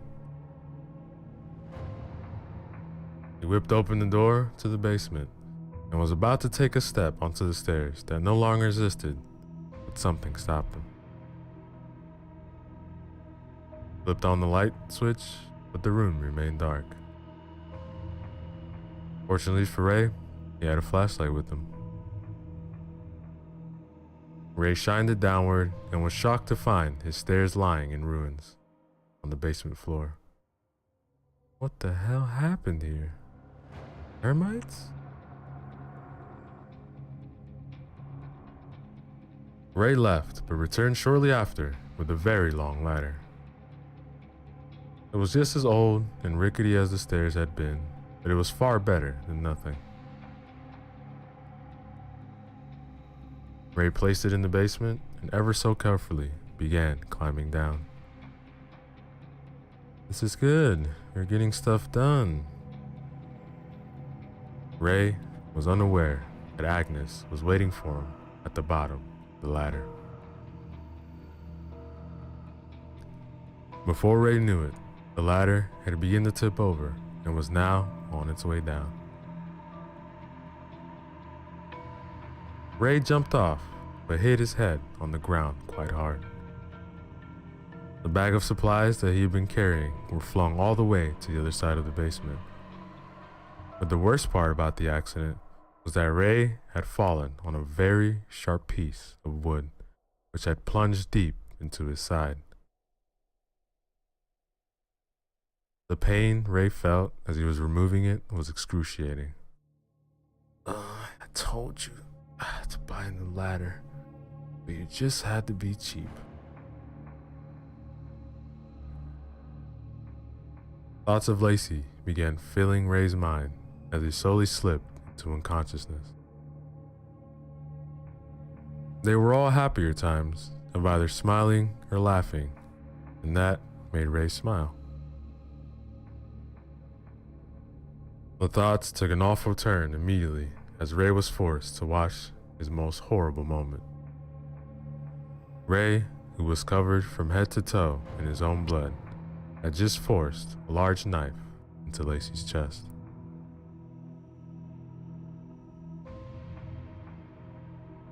Ray snapped out of his stupor and began crawling as best as he could toward the other end of the basement. Light above him began to flicker. To call for help. Bet that dumb superstitious cop is gonna show up and start wagging his finger at me. I told you this place is haunted.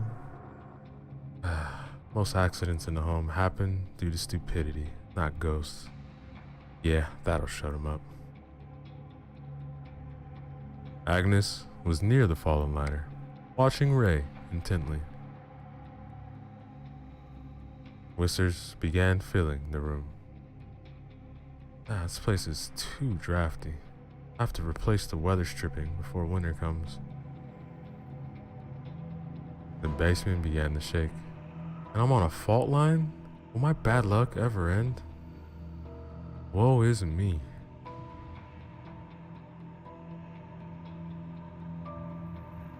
Ray had to stop crawling as he grew ever closer to passing out. He was temporarily snapped out of his lethargic state when he heard Lacey's voice in his head. Kill them, Raymond. Kill them all. Lacey's voice grew more irate with each command she gave. Kill them, Raymond. Kill them all, kill them all, kill them all. Ray was able to stand up and hobble a few steps. Wet patches on the ground from where Warren and Estelle had met their fates caught his attention. Unable to support his own weight any longer, Ray crashed to his knees and began crawling again. Have to finish the job. Do it for the resale value. Like a hungry predator stalking its prey, Agnes began making her way toward Ray. Where'd that duct tape go?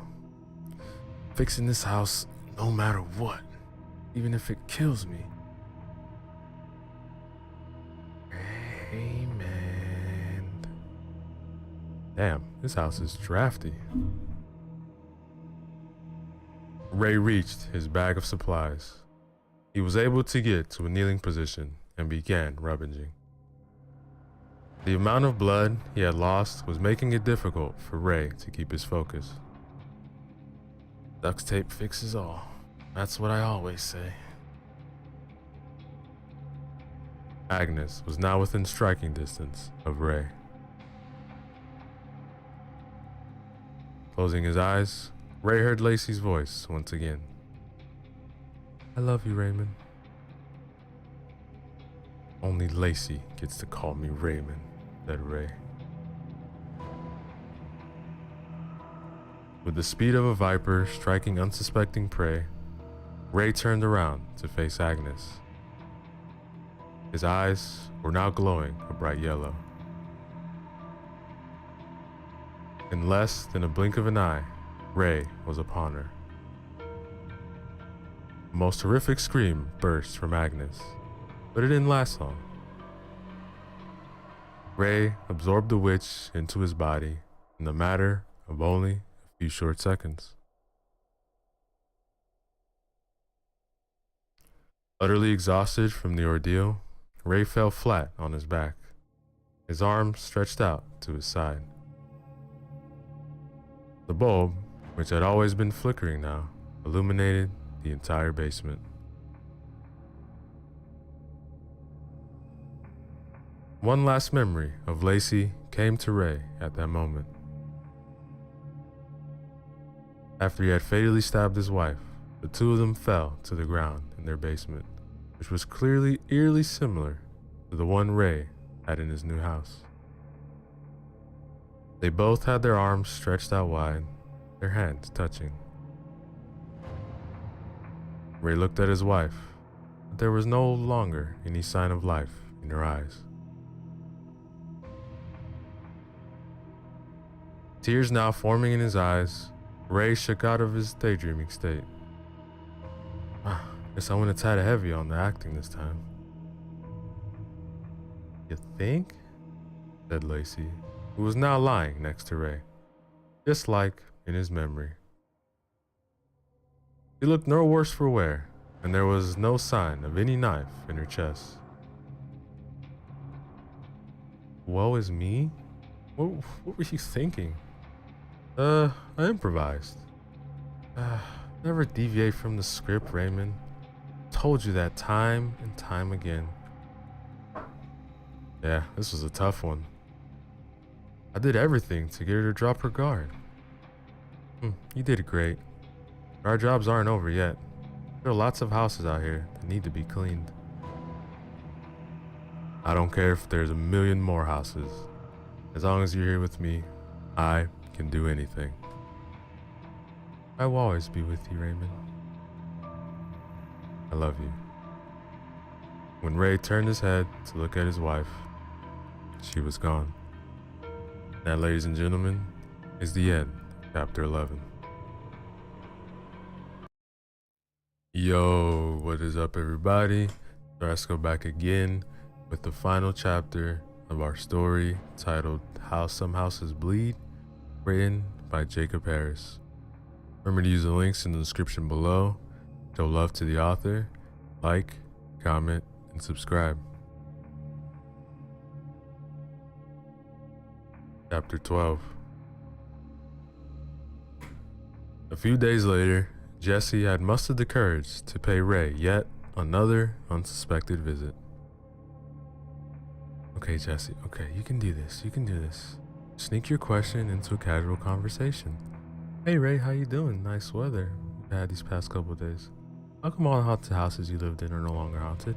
Yes, that's how I'll do it.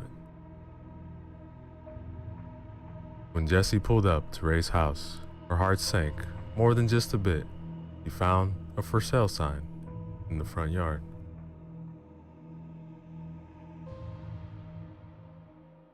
Jessie made her way to the front door and began knocking. She was hoping Ray was still occupying the residence and not yet moved away. Ray, you in here? Ray? With each passing knock, Jessie was losing more hope. Agnes? When she looked through the window, Jessie could see that all the furniture was gone. Left. Jessie was fighting back tears as she made her way back to her car. She stopped at the for sale sign, and her sorrow temporarily changed. Not only did he leave like a thief in the night, but he used a different realtor. Off somewhere in a different part of the country, Two boys riding their bikes were watching a new neighbor moving into a local folks regarded as the most evil house they had ever come across. The boys rode up to the man who was busy unloading boxes from a moving van. "Tell him," first boy said. "Oh, you tell him," second boy said. "Hey, mister," said the first boy. The man turned around to show himself to be one Ray Martinez. Any injuries he had incurred while at his previous home were now gone from sight. What can I do for you boys?" I don't know if you knew this or not, but everyone says your house is haunted." "Haunted? Oh, boys, don't you know? There's no such things as ghosts."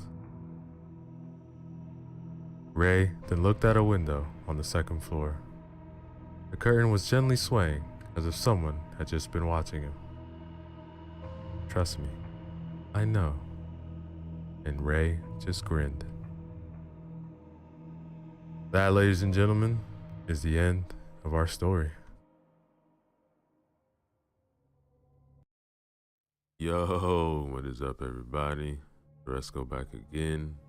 Another short horror story for you guys. This one is a one-shot written by Old School Horror titled Something's Out There. Remember to use the links in the description below. Show love to them. Like, comment, subscribe.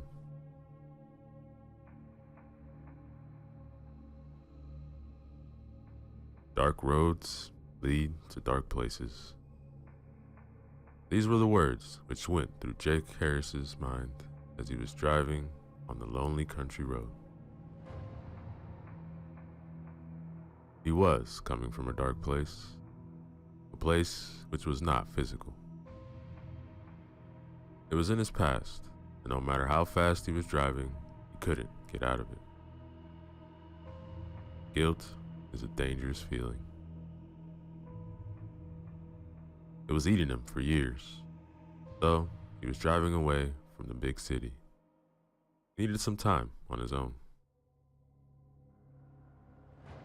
The state of Wisconsin proved to be an excellent choice for him.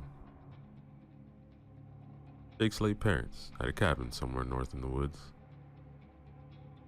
He was headed in that direction in order to escape for a few days.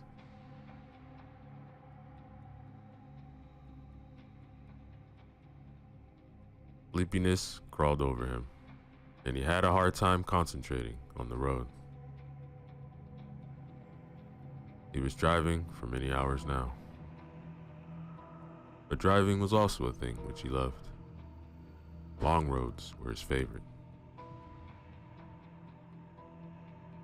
Since his wife and son had died, he was often on the road. Sometimes Jake just got into the car and drove off to nowhere.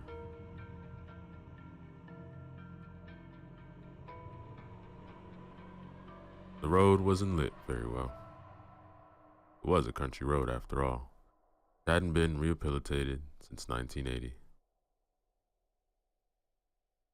Now, in 2005, condition was already decayed by weather and because of the high frequency of truck traffic. Now, the trucks tried to avoid this road as much as possible because of poor condition. Many of the lights weren't working, and nobody bothered repairing them. Jake had to pay extra attention to the road and anything on the side. He didn't want to risk hitting a deer or a wild boar.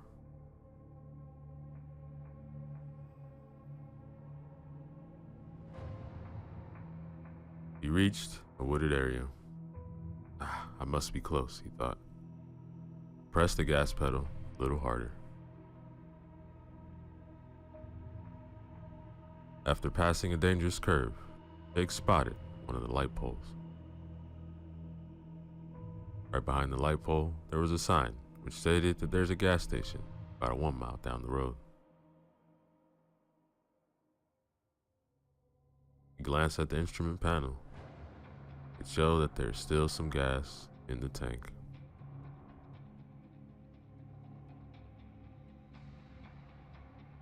Glancing back at the sign, he saw that the light wasn't working properly. It kept fading, then brightening again.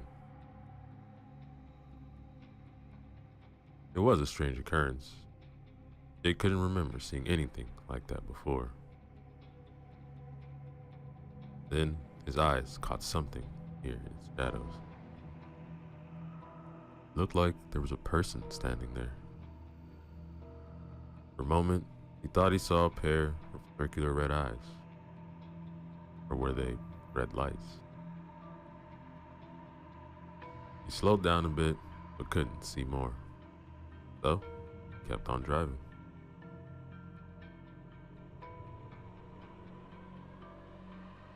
The front lights of his car flickered erratically, and he was in line of sight. They were even out for a few seconds, radio went crazy, switching channels in a chaotic manner, until he got past the sign. After about 30 yards or so, everything went back to normal.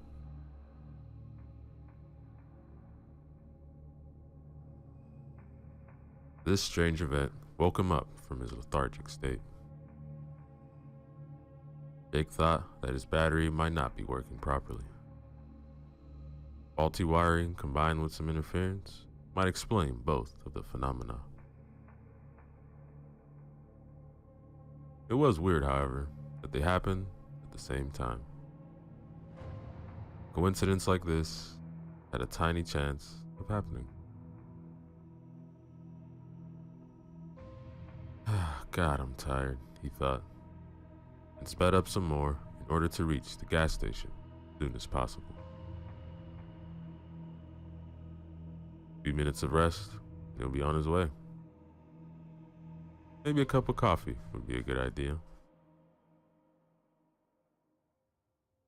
Jake hoped to find a vending machine there, and if strange events won't repeat themselves, then it will be alright. Continue.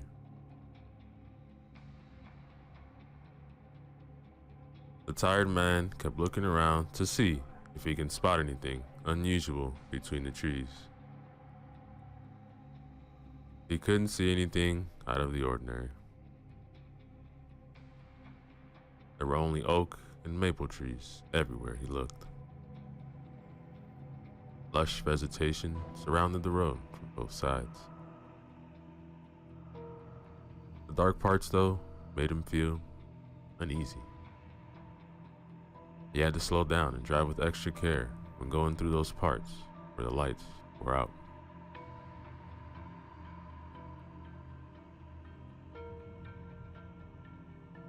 The gas station appeared in front of him. It was a well-lit place, but not big. In front of the station, where the pumps had been placed, was covered by a metallic roof supported by an old steel structure. He then stopped his red 1993 BMW at one of the pumps and filled up the tank. Another car was parked at the other pump. There were only 4 of them. When Jake looked inside, he saw a woman and a little girl through the windows. They were looking around as if they didn't know what to buy.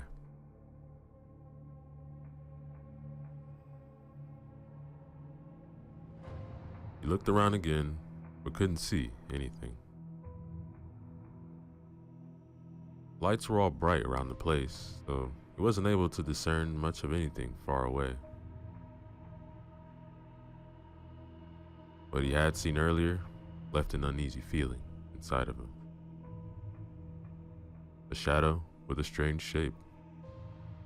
Or was it his imagination?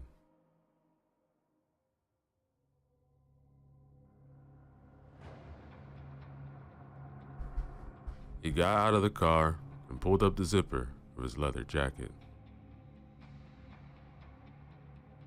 It was a little windy around here. Autumn had already arrived, so the weather kept getting colder each day. His legs had a hard time walking. He had spent a considerable time in a seated position, so his joints felt heavy and rusty. Jake wasn't too old. In fact, he was only 44, and still as healthy as a man can be at that age. The stubble on his face already turned into a beard. He hadn't shaved for a few days. His sunken cheeks and droopy eyes betrayed tiredness and past heavy encounters with the bottle.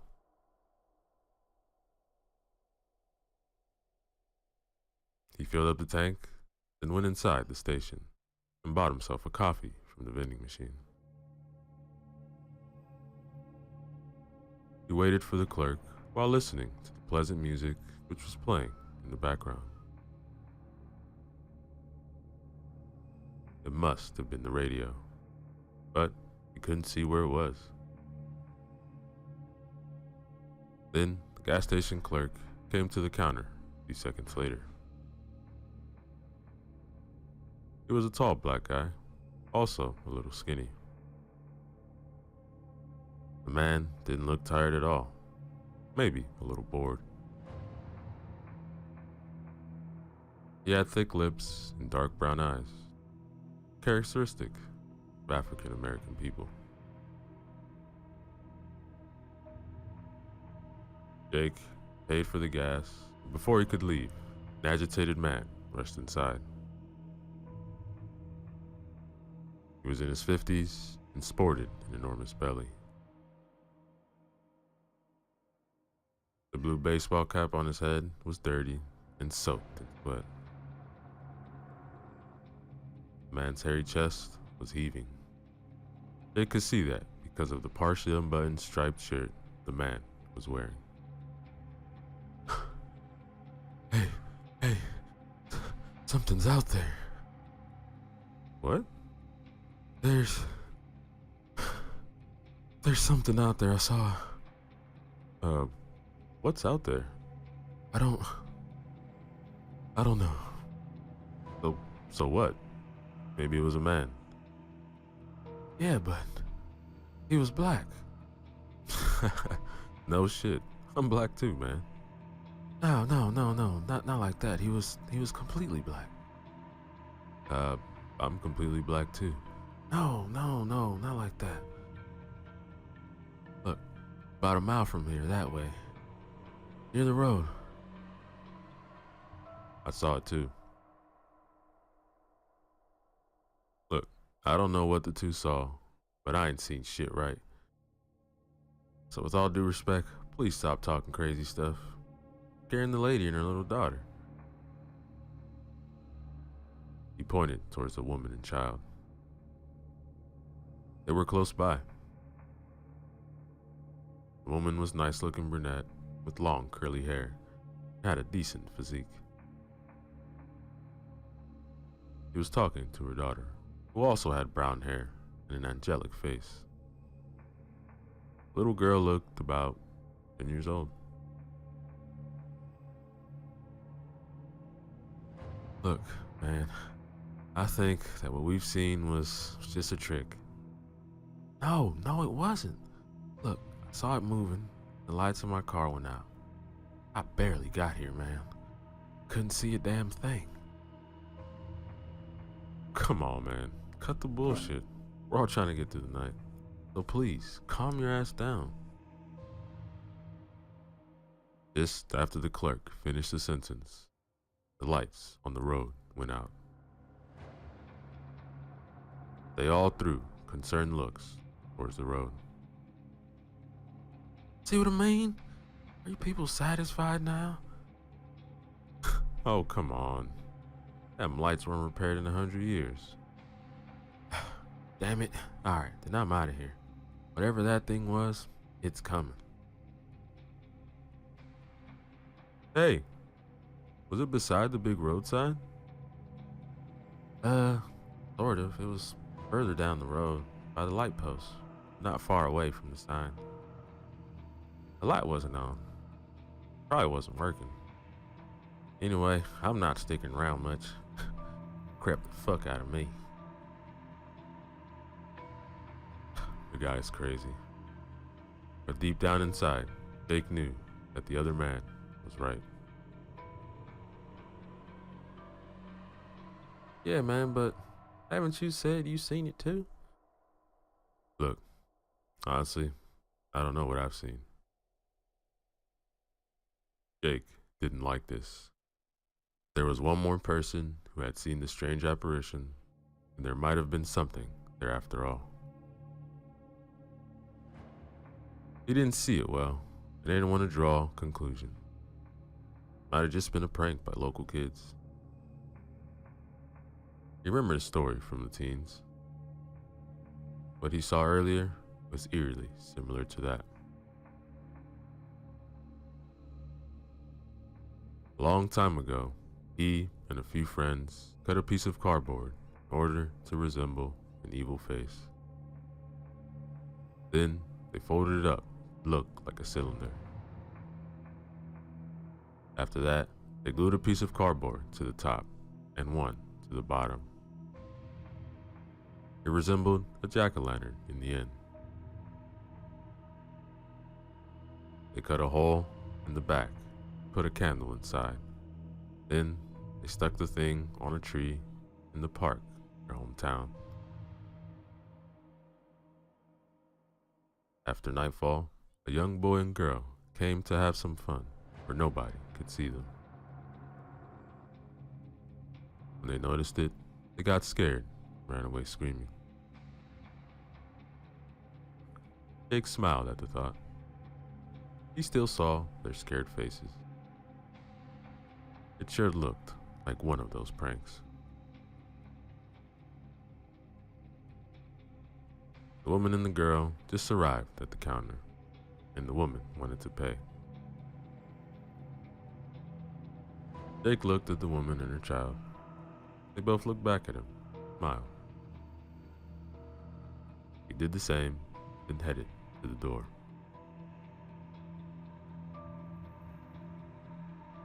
Don't even think about it, he thought. You don't deserve it. The little girl's face struck him. She resembled his late son, Clark. The girl had the same cheeks, very similar nose, and the look in her eyes, just like Clark's. She was smiling with her eyes too. She was beautiful. Her smile brought back some painful memories.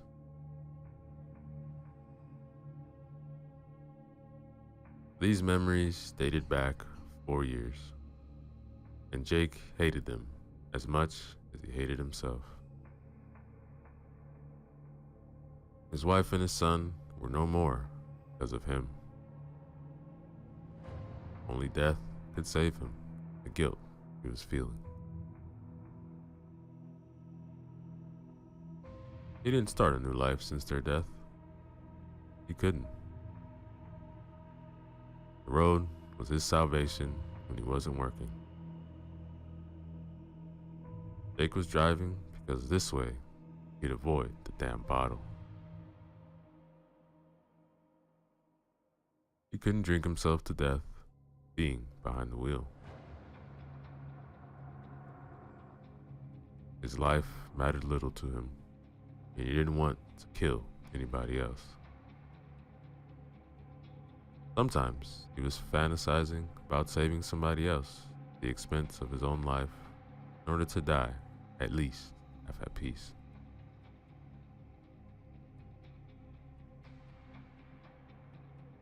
Jake walked out the front door and saw the big guy driving out the station.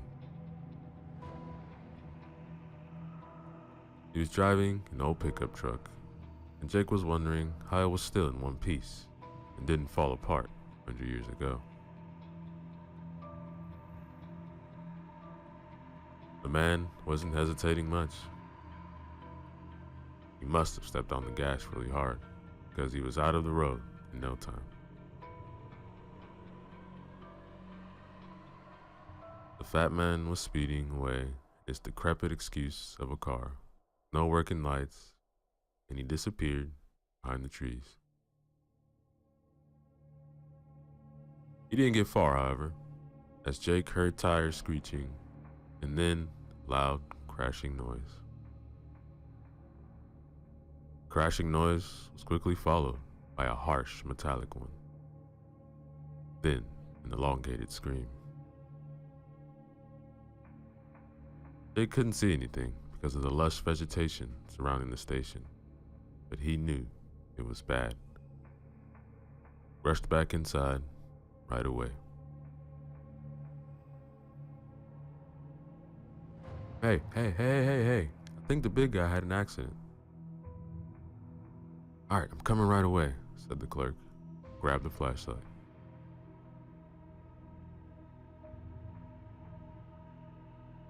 He then ran outside, right behind Jake. The woman and the child remained inside. The woman didn't want her daughter to see anything related to an accident. Jake reached the man's fat car. It looked like the man tried to avoid something on the road. Something he saw too late. The car hit an enormous tree and now lay on the side of the road, smoking.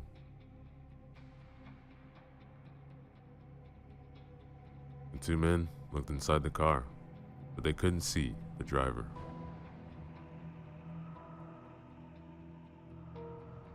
They saw right away that the steering wheel was bloody. It was an old car, but it most likely didn't have an airbag. I mean, even if it had one, it obviously wasn't working.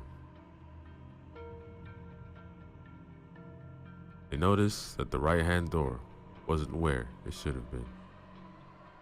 It was ripped out of its hinges and lying about 5 yards away between the trees. The impact didn't look so forceful for the door to be that far away.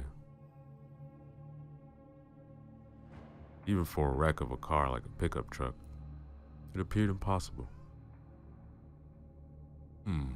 What the hell happened here? Look, man, I don't know. No sign of the fat dude.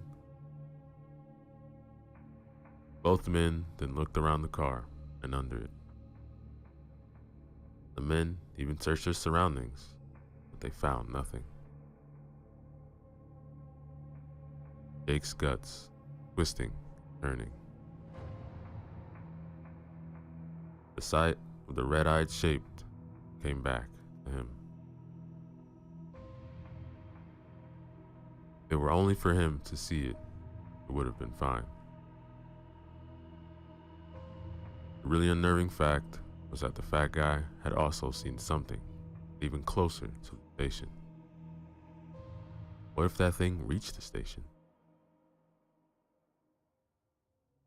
Maybe the road lights turning off were a sign that it was here. Look, it's a mess, man. Yeah, but where the hell did he go? Look, I don't know, but let's not just stand here. I'm gonna call emergency. Yeah, that's a good idea because I heard a scream. That door, something took him. Yeah, man, something big. But I ain't gonna wait here to see it. Alright, man, let's go, let's get back inside.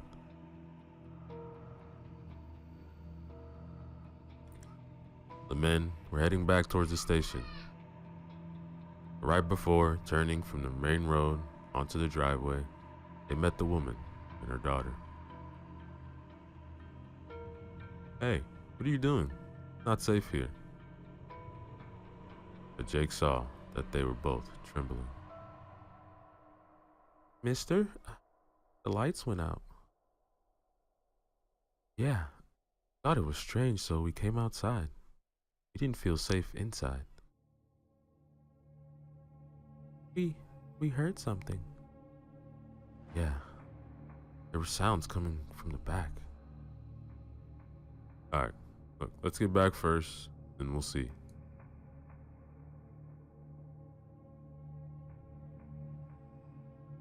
They all went back to the station. The clerk was in front with the flashlight. The girls were behind him, and Jake in the back.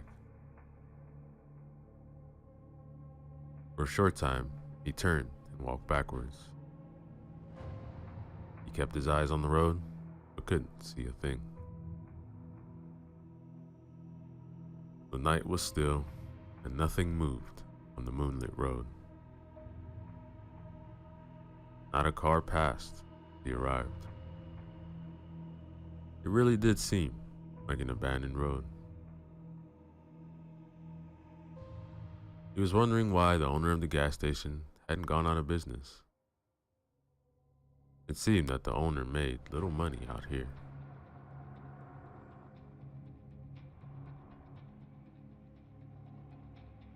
Jake turned, found himself staring at the woman's hips. He liked how they swayed. She wore tight jeans, which accentuated her curves. A thin jacket, made of some material which resembled leather, covered the upper body. Beautiful woman, thought Jake again, then looked away, distaste. The distaste was for him because he began fantasizing about some woman or people dying. In the end, he thought, primal urges always win.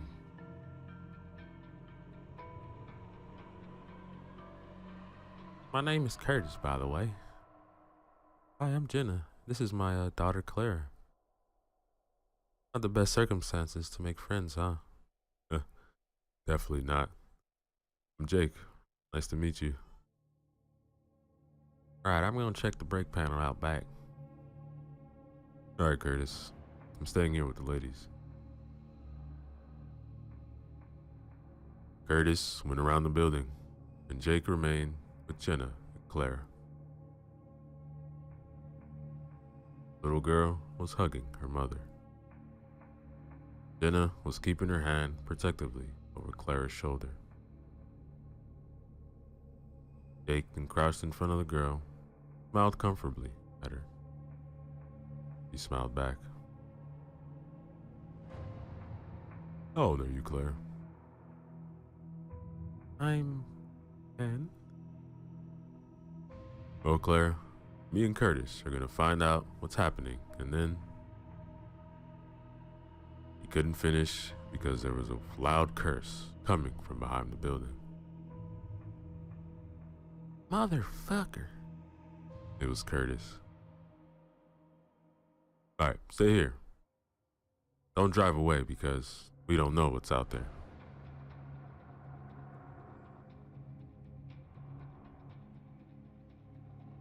Jake ran after Curtis and found him frozen, a blank stare on his face.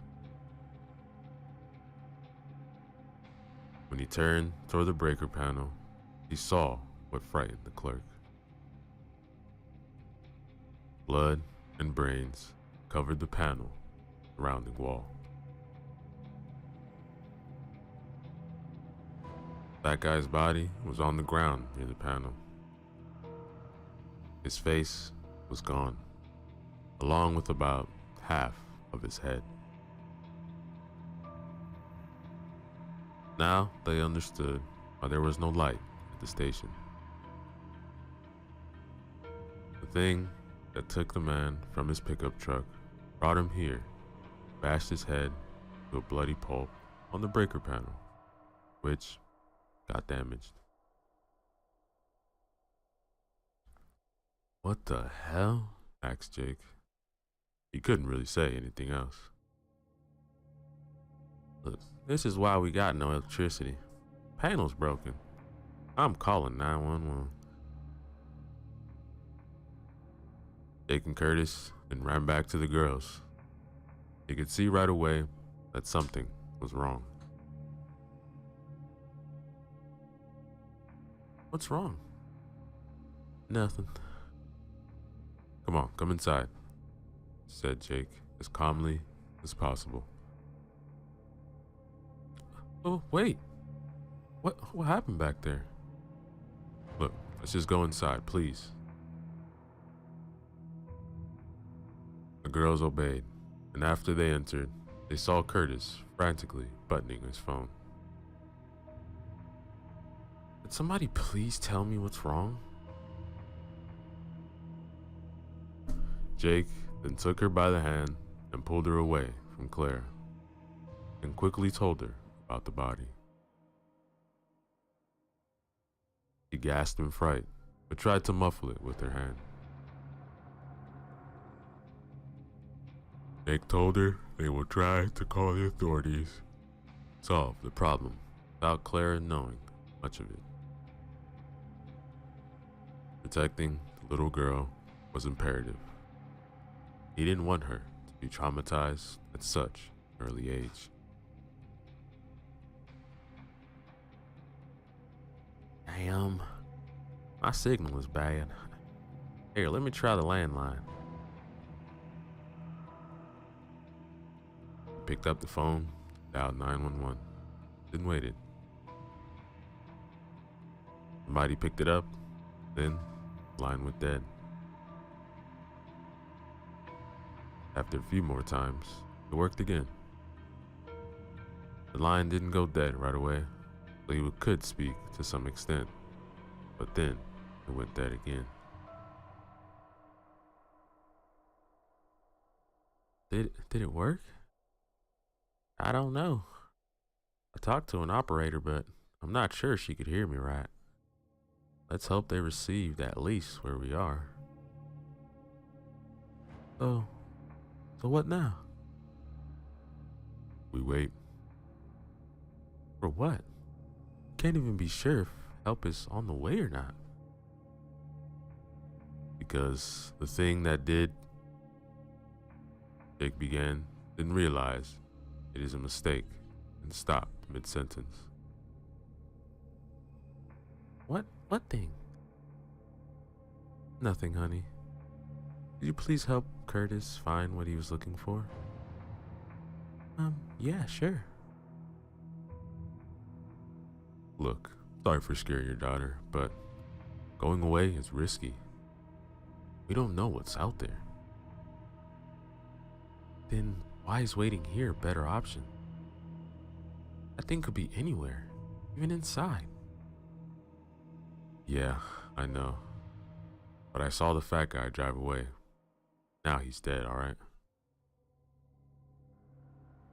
Looks like we don't have a right option. No, not really. The only sure thing is that being outside is deadly. Also, there has to be something with the lights. Yo, what do you mean? The road outside is not well lit. Damn politicians ain't want to fix shit here. Yes, I know. The thing is, when the fat guy left, his lights weren't working. Yeah, he told us, man. I remember now, but what's your point? Yeah, what's with the lights? He also said his lights went out when he saw something on the roadside. I saw it too.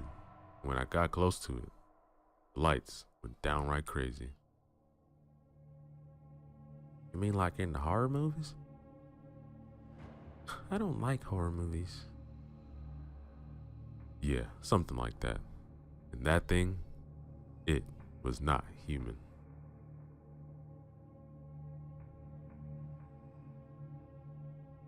You listening to yourselves? Really? Horror movies? Monsters? You two must have smoked something. Alright, come with me. Excuse me? Look, Just come with me. I'll show you something. I won't hurt you. Don't worry. All right. Watch my daughter, Curtis. Yes, ma'am. No problem.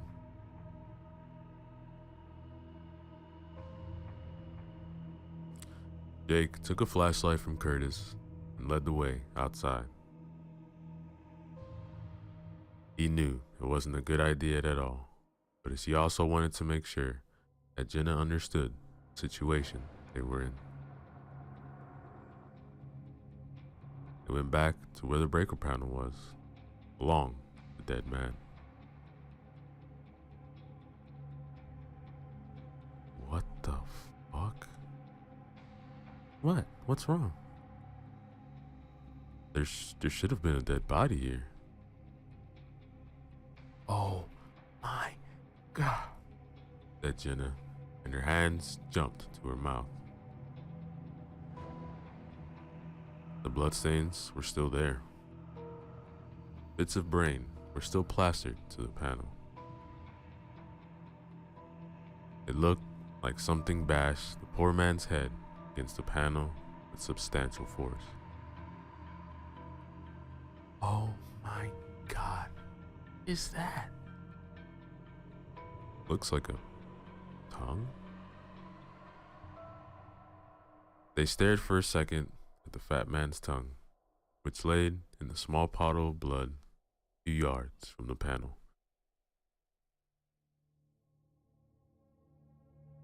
Jake noticed that the bloodstains on the ground continued all the way towards the forest. He shone his light on the ground where the body used to be, and traced the blood-red streak till it disappeared in the darkness of the trees. That thing dragged the body into the woods. Yeah, but why? I don't know, maybe to eat it? Maybe. I don't know. But why leave it here first? Take it away later. Jake froze after his light beam fell on something he didn't see before. He gasped, and Jenna threw a half-frightened, half-worried look at him. What's that? They went closer in order to see what made the man stare so dumbfounded at the ground.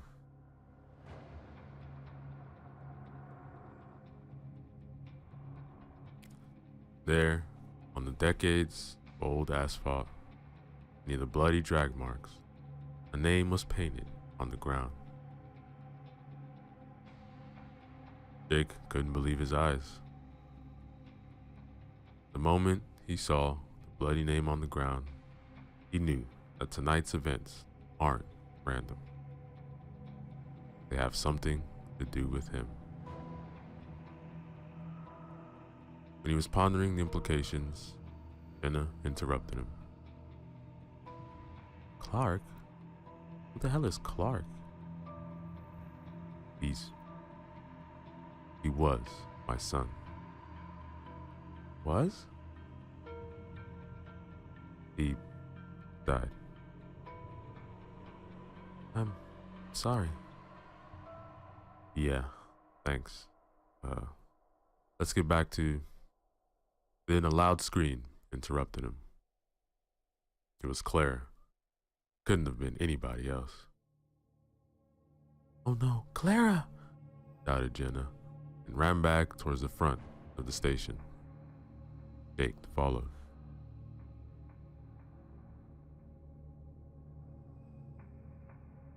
A stream was light, illuminating the driveway from inside. It looked like somebody was searching for something. Mommy? It's alright, honey, I'm here. What happened? A monster wanted to take me. Curtis chased it away. Hey, y'all need to get inside. They followed the clerk's instructions and hurried in. He was trembling from head to toe. His chest was heaving, flashlight in his right hand was shaking.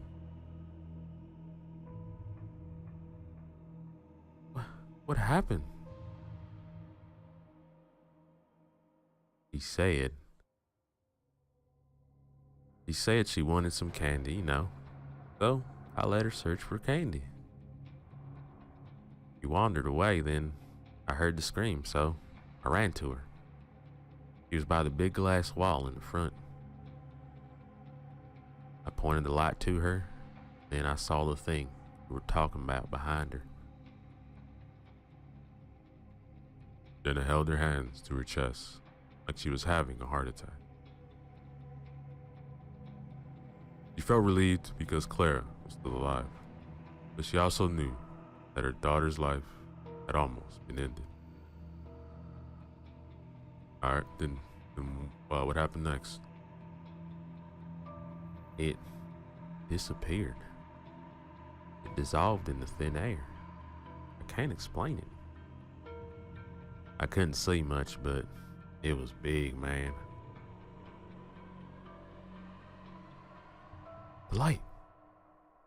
The light made it go away like you've said before.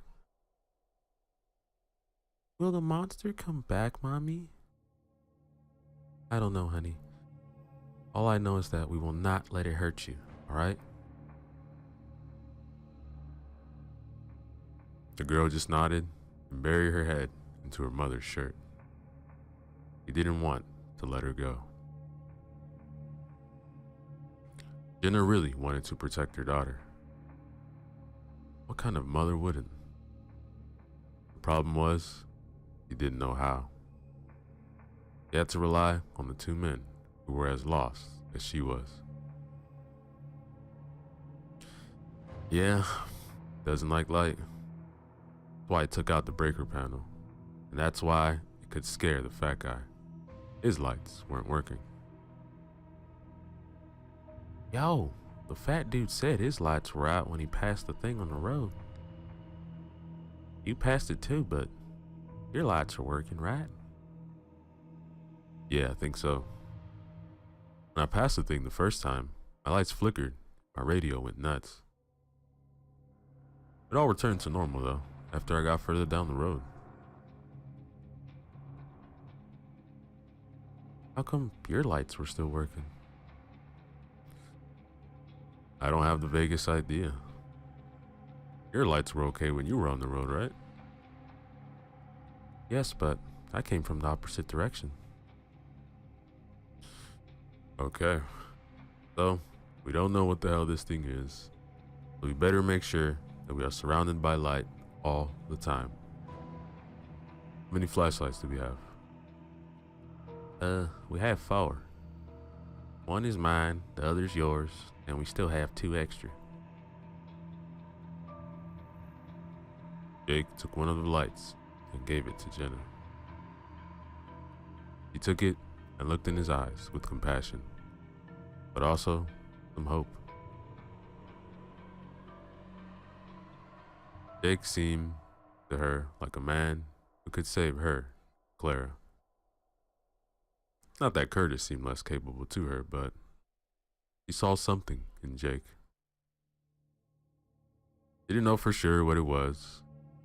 Maybe she saw in his eyes that he wouldn't hesitate a second to save him. Hey Curtis, have you seen anything unusual here lately? Anything which might explain all this? Yo, look, I'm working here for a month or so. Not sure as hell I ain't seen anything crazy going on. Sit around here and get weird until your ass showed up last night. Jake lowered his head. He was thinking. Maybe these events are truly tied to him somehow. But he couldn't understand how. I don't know, Curtis. Let's just get through the night, okay? Let's do it, man. Hopefully our batteries are gonna last. Aren't you selling flashlights here? Jenna asked, perplexed. No, ma'am. This was the same question I asked the boss when I'm coming here to work. He said that he plans to sell them in the future, but not yet. Business strategies, you know. Or lack of them. Shit, Jake exclaimed after their flashlights went out. Darkness enveloped them, and they felt icy fingers crawling up their backs. Clara hugged her mother more tightly. The two men tried desperate moves to restart the lights, but it was futile. Just when they thought it was all over, they heard sirens.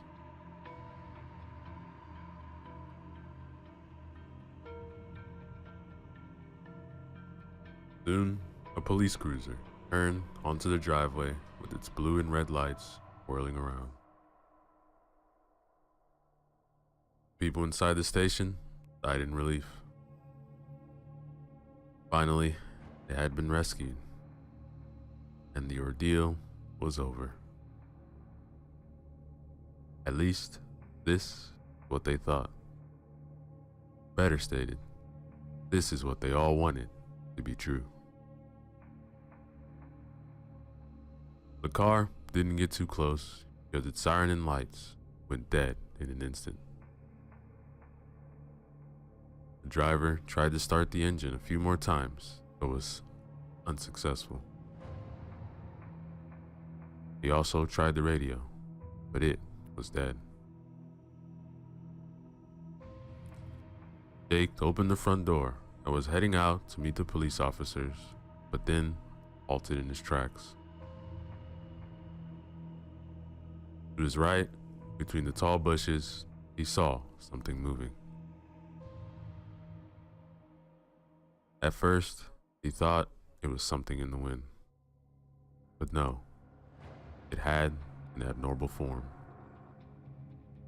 A tall, dark shape emerged onto the driveway.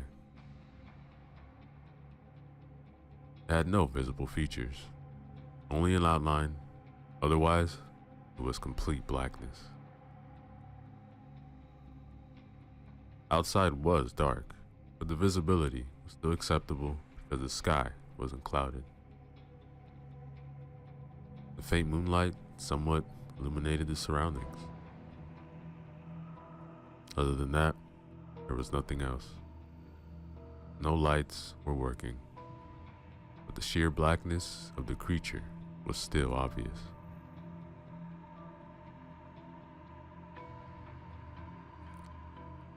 It looked tall, about 8 or 9 feet, and had wings. They resembled the wings of a bat, only much larger, and they were only retracted.